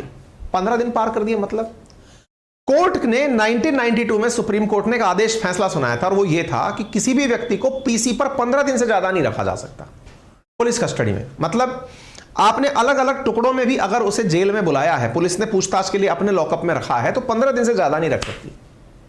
तो बोले इसका मतलब, बोले जब 15 दिन से ज्यादा आप नहीं रख सकते उसे लॉकअप के अंदर, तो आपको उस व्यक्ति को रिहा करना होगा। एक केस जिसके ऊपर आज आप इस चर्चा को सुन रहे हैं, जिसकी वजह से सीबीआई सुप्रीम कोर्ट के सामने जाकर पहुंची है कि माननीय अपने उस रूल को बदलिए जिसमें आपने फैसला सुनाया था कि 15 दिन के ज्यादा आप पुलिस कस्टडी रख नहीं सकते। हम ऐसे ही एक केस के अंदर आरोपी से पूछताछ नहीं कर पा रहे हैं, क्योंकि हर बार हम पूछताछ के लिए जाते हैं उसको कुछ हो जाता है, हमारी पुलिस कस्टडी में उसके दिन काउंट हो जाते हैं और हमारे पास पूछताछ के लिए कुछ नहीं मिलता। इसलिए सुप्रीम कोर्ट ने कहा है कि वो अपने 1992 के जजमेंट का रिव्यू करेगा। किस बात का? कि क्या किसी आरोपी को 15 दिन से ज्यादा भी पुलिस रिमांड पर भेजा जा सकता है। अभी तक क्या है? अभी तक पुलिस रिमांड पर भेजने का फैसला 15 दिन का है। उम्मीद है आप लोगों को यह बात अच्छे से समझ में आ गई हो। ठीक है, यह मामला जिस व्यक्ति के लिए उठ रहा है अब उसके बारे में भी जान लीजिए। तो यहां पर जो पुलिस जाएगी दोबारा जाकर कहेगी सर हमको इसको वापस दे दो। आपको मैं इस कहानी को खत्म कर देता हूं फटाफट। आगे पीसी समझ में आ चुका होगा, पुलिस कस्टडी क्या है। फिर होती है बात जेसी की, न्यायिक अभिरक्षा की। पुलिस लॉकअप की जगह उसे जेल के लॉकअप में डाल दिया जाता है, लेकिन वहां से भी पूछताछ के लिए पुलिस लेकर आ सकती है या वहीं जाकर पूछताछ कर सकती है। वापस तो बाहर नहीं ला सकती, वहीं जाके पूछताछ करके आ सकती है। वो इतनी प्रभावी नहीं होती, पुलिस को लगता है कि पुलिस के पास ही प्रभावी होती है। ठीक है, ये सारे जो घटनाक्रम आप सुन रहे थे अभी तक, जो कहानी सुन रही थी, जिसके कभी पेट में दर्द कभी किसी के छाती में दर्द हो रहा था, यह व्यक्ति जो है, इस व्यक्ति का नाम विकास मिश्रा है। यह विकास मिश्रा सीबीआई के द्वारा ईस्टर्न कोल्डफील्ड लिमिटेड सीआईएसएफ और रेलवे के अधिकारियों के खिलाफ भ्रष्टाचार का मामला दर्ज किया था सीबीआई ने। विकास मिश्रा को हिरासत में लिया था और उस विकास मिश्रा को हिरासत में लेने के बाद में यह सारा खेला तारीख दर तारीख चलता रहा, जिसके चलते आज ये नौबत आ गई है कि उसकी 15 दिन की वो जो पीरियड था वो पार हो गया है, जिसके चलते सीबीआई को कोर्ट के सामने प्रस्तुत होकर कहना पड़ा कि महाराज इस मामले की समीक्षा करो, आपका लैंडमार्क 1992 का रूलिंग जो है उसको बदलो और बदल करके इस व्यक्ति को लंबे समय तक के लिए पुलिस कस्टडी में भेजो। यह है पूरा मामला। अगर इस फैसले के ऊपर सुप्रीम कोर्ट इस पर सुनवाई कर लेती है तो 15 दिन से बढ़ा करके कितने दिन का दिया जाएगा वो सारी चर्चाएं हम आपसे कर लेंगे। सेक्शन 167 सीआरपीसी का जो कोड है वो इसके लिए कार्य करता है पुलिस कस्टडी के लिए। ठीक है साहब, उम्मीद है आप लोगों को ये पूरी कहानी समझ में आ गई होगी, क्लियर हो गया होगा। जुडिशियल कस्टडी, पुलिस कस्टडी क्या होती है ये मैंने समझा दिया है, पुलिस डिटेंशन क्या होता है ये सब बातें मैंने आपको बता दी हैं। ठीक है, यूपी पुलिस के अंदर एसआई के अंदर सवाल पूछा गया है कि Supreme Court said the government has a special obligation toward those who are in custody of the state unintentionally, it is major responsibility for 444। ये कौन से केस में कहा गया है? ऐसे आपसे पेपर में क्वेश्चन पूछे जाते हैं, आप इसे याद कर सकते हैं।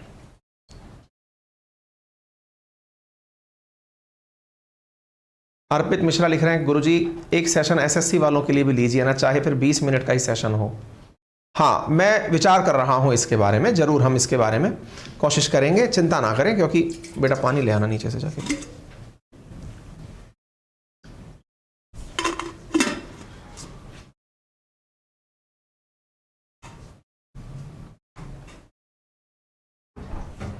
डन।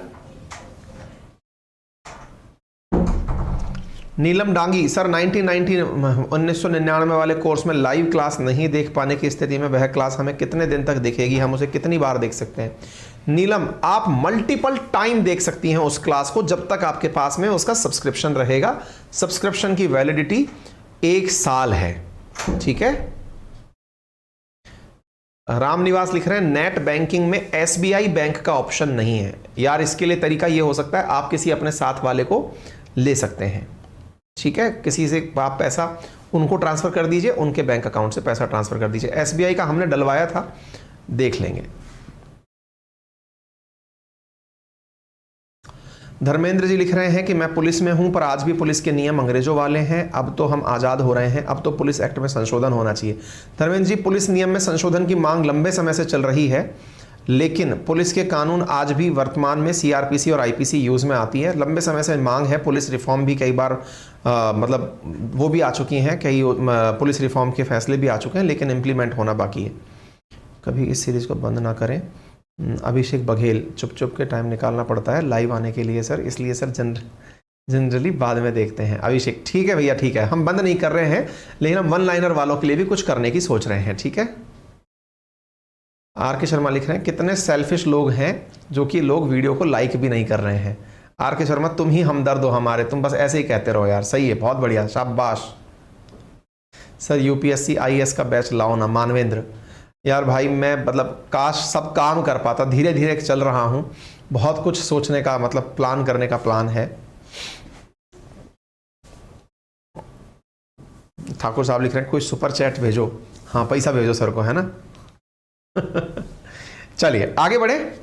ठीक है, इसके ऊपर 2 क्वेश्चंस हमने दे रखे हैं जो कि इस तरह के क्वेश्चंस पूछे जाते हैं। यूपीएससी प्रीलिम्स में भी सवाल पूछा गया जुडिशियल कस्टडी, जो जुडिशियल कस्टडी हमने आपसे पूछा ना, उसके ऊपर देखिए यूपीएससी प्रीलिम्स में कई बार क्या होता है कि हम लोग जब इस तरह के सवाल कराते हैं ना तो लोगों को लगता है अरे ये पेपर में थोड़ी पूछे जाएंगे। यूपीएससी प्रीलिम्स 2021 का सवाल है, जुडिशियल कस्टडी क्या होती है, जो जुडिशियल कस्टडी में 2-3 बार पढ़ा चुका हूं अब तक आपको। ठीक है, बाकी मर्जी आपकी है। अपनी पाठशाला में आप लोग जाकर के एक और फीचर हमने यहां डाला है, दैट इज इन्फोग्राफिक्स, उसका भी लाभ ले सकते हैं। उसमें हमने क्या किया है, आजकल इन्फोग्राफिक्स में आपके लिए बहुत ही उम्दा फीचर्स डाले हैं। उम्दा फीचर से मतलब आपको बहुत सारी जानकारियां जैसे कि ILO, UNESCO, SCO, ASEAN, BRICS, ये सब एक ही जगह पढ़ने के लिए मिल जाएंगी। ठीक है भाई।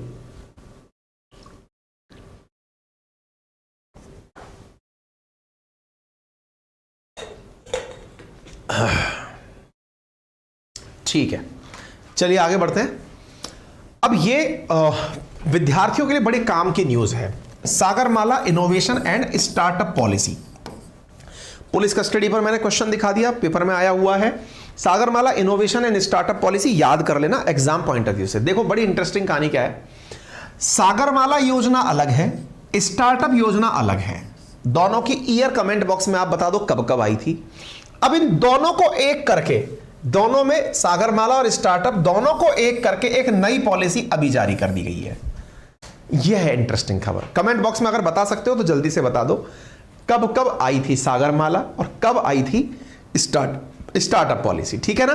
There is a way to do better, find it Sagarmala innovation startup policy. ठीक है साहब, चलिए शुरू करते हैं। बहुत ही इंडियन इकोनॉमी से रिलेटेड खबर है। आप खबर में न्यूज इस प्रकार से देख रहे हैं, shipping ministry issues draft Sagarmala innovation startup policy. तो पहले तो आप इसको समझिए, क्या किया गया है, इशू किया है ड्राफ्ट। ड्राफ्ट का मतलब क्या क्या होगा। Shipping ministry releases draft Sagarmala innovation and startup policy to drive ecosystem for startup in India's maritime sector. Maritime बोले तो समुद्र, सागर, विमान, मतलब जैसे विमानन होता है ऐसे ही सागर। ठीक है। सागरमाला 2015 और 2016 में स्टार्टअप।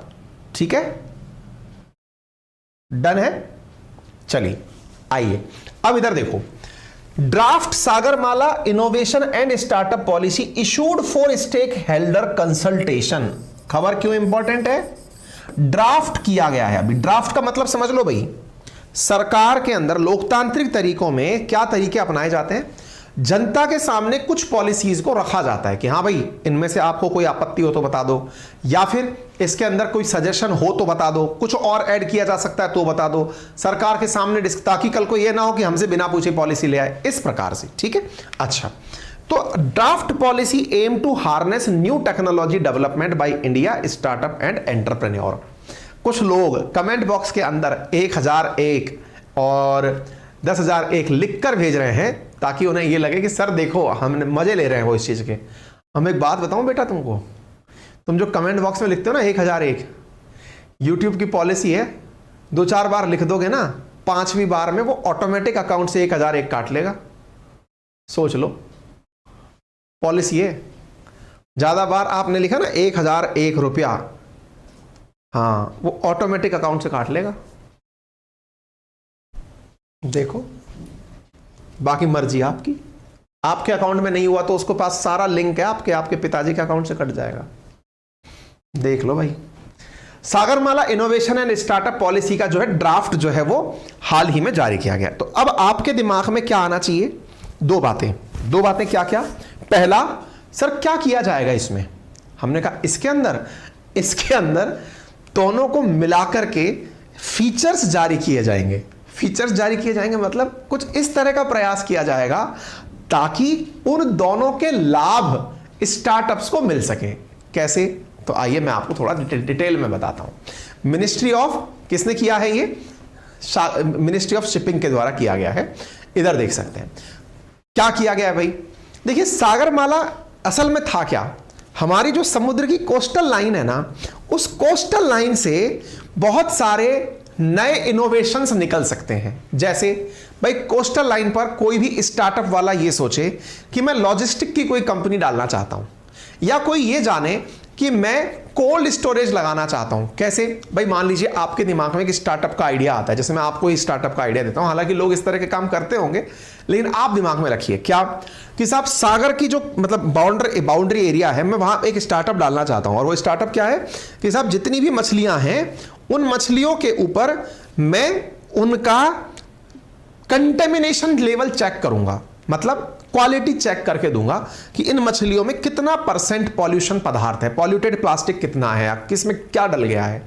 आपका आइडिया है, अब ये आइडिया है एग्जीक्यूट होगा। आइडिया से जब कोई चीज एग्जीक्यूट होती है तो स्टार्टअप बनती है। स्टार्टअप चूंकि सागरमाला के रूप में होने वाली है तो इन दोनों का एक कॉम्बिनेशन हो गया। इसका एक तरह से ड्राफ्ट तय किया गया कि क्यों ना सागर के क्षेत्र में नए स्टार्टअप्स को इनवाइट किया जाए। अभी क्या हो रहा है, टेक्नोलॉजी के क्षेत्र में स्टार्टअप्स खूब सारे आ गए। आप जितने भी स्टार्टअप्स देखते हैं वो बिना टेक्नोलॉजी के हैं ही नहीं, और वो भी आईटी टेक्नोलॉजी के ऊपर। आईटी टेक्नोलॉजी का मतलब समझ रहे हैं आप, इंफॉर्मेशन टेक्नोलॉजी के ऊपर जितने भी हैं वो इंटरनेट बेस्ड हैं। ऐसी स्थिति में उसको ध्यान में रख करके यह काम ड्राफ्ट किया गया। तो चलिए जल्दी देखते हैं। Ministry of port, shipping and waterways release किया गया एक draft Sagarmala innovation and startup policy, जिसके अंदर एक स्ट्रॉन्ग इकोसिस्टम बनाने की बात की गई है एंटरप्रेन्योरशिप के लिए, स्टार्टअप्स को बढ़ावा देने के लिए, और इनके साथ साथ इसका इंप्लीमेंटेशन जो होगा वो जब एक बार बनकर तैयार हो जाएगा तो एक मैरीटाइम इनोवेशन हब बनाया जाएगा, जिसके माध्यम से यह कार्य किया जाएगा। ये टर्म याद कर लेना बस आप, मैरीटाइम इनोवेशन हब। हालांकि इस चीज को हम एक बार और भी पढ़ेंगे जब ये जारी हो जाएगी पॉलिसी, अभी तो ड्राफ्ट चल रहा है ना। इसमें क्या क्या ध्यान दिया जा रहा है? Digital portal based selection for startups होगा, ग्रांट्स दी जाएंगी स्टार्टअप्स को, लॉन्च पैड दिए जाएंगे ताकि उनको मतलब आसानी से फिर रिलीज स्टार्टअप को लॉन्च किया जा सके, एनुअल स्टार्टअप अवार्ड दिए जाएंगे, उनको लीगल सपोर्ट दिया जाएगा, उनको गाइडेंस दिया जाएगा, और मैरीटाइम जो इनोवेशन हब है उनके विकास के लिए स्टार्टअप की मदद की जाएगी। महत्व क्या होगा इसका ये बताने की आवश्यकता नहीं है, इससे लोग स्टार्टअप के अंदर नए इकोसिस्टम के अंदर आगे बढ़ने का काम करेंगे। सागरमाला प्रोग्राम कब शुरू हुआ था वो बता दिया, और स्टार्टअप कब शुरू हुआ था वो बता दिया। ठीक है, सागरमाला प्रोजेक्ट के बारे में भी क्वेश्चन पूछा जा चुका है। उम्मीद है आप सभी साथियों को यह जानकारी याद रह जाए। फिलहाल के लिए इतना ही। जानकारी पसंद आई हो तो वीडियो को अपने सभी साथियों के साथ जरूर साझा करिएगा। बाकी अपनी पाठशाला पर अपने ऊपर 1999 का अगर इन्वेस्टमेंट कर सकते हो तो साल भर के लिए आप एक ऐसी जीके पढ़ेंगे जिससे शायद ही भविष्य का कोई ऐसा एग्जाम हो जहां पर आपको यह लगे कि अरे यार ये क्या पूछ लिया। ये मैं आपको वादा कर सकता हूं। बाकी क्वेश्चन नंबर 6 से लेकर question number 15 one liner questions के रूप में हमने आपको यहां लिख के दे दिए हैं। इन क्वेश्चंस के बारे में ही मैंने आपसे राय पूछी है। अगर आप चाहते हैं कि इनके बारे में कुछ और किया जाए तो हम एक कोशिश ये कर सकते हैं कि इवनिंग में कोई ऐसा सेशन लेकर आए इनके साथ, ताकि वो आप लोगों के एग्जाम पर्सपेक्टिव से, रिवीजन के पॉइंट ऑफ व्यू से मैं शुरू कर दूं। देखिएगा बाकी वन लाइनर के बारे में आपकी क्या राय है वो जरूर बताइएगा। फिलहाल इंपॉर्टेंट डेज में अप्रैल के दिनों के अंदर बात करते हैं तो आज अमृतसर मसैकर के नाम से जलियांवाला बाग का हत्याकांड है। जो भी हमारे भारत के शहीद हुए हैं उन सभी को हम श्रद्धांजलि अर्पित करते हैं। भारत के इतिहास में इस दिन का बहुत बहुत महत्व है। सभी को भावभीनी श्रद्धांजलि। हमारी मैपिंग क्लासेस अपनी पाठशाला एप्लीकेशन पर 3 अप्रैल से शुरू हो चुकी हैं। आप उसे ज्वाइन कर सकते हैं। अपनी पाठशाला एप्लीकेशन 1 लाख से ज्यादा छात्रों द्वारा डाउनलोड किया जा चुका है। 4.9 की रेटिंग यहां पर उपलब्ध है, आप उसे यूज कर सकते हैं। मात्र 1999 में आपको ये चीजें उपलब्ध हो जाएंगी। ज्योग्राफी, हिस्ट्री, पॉलिटी, इकोनॉमी यहाँ पढ़ाई जाएंगी। और हाँ, अगर आपको हमारी टीम के साथ कनेक्ट करना है तो इन नंबर्स पर आप हमें कॉल कर सकते हैं। सुबह 8 से लेकर के रात 8 बजे तक। आपका समय शुभ हो। बड़ों का सम्मान करें, छोटों को प्यार दें, अपना व्यक्तित्व इस प्रकार से विकसित करें कि महिलाएं आपके साथ सुरक्षित और सम्मानित महसूस करें। धन्यवाद।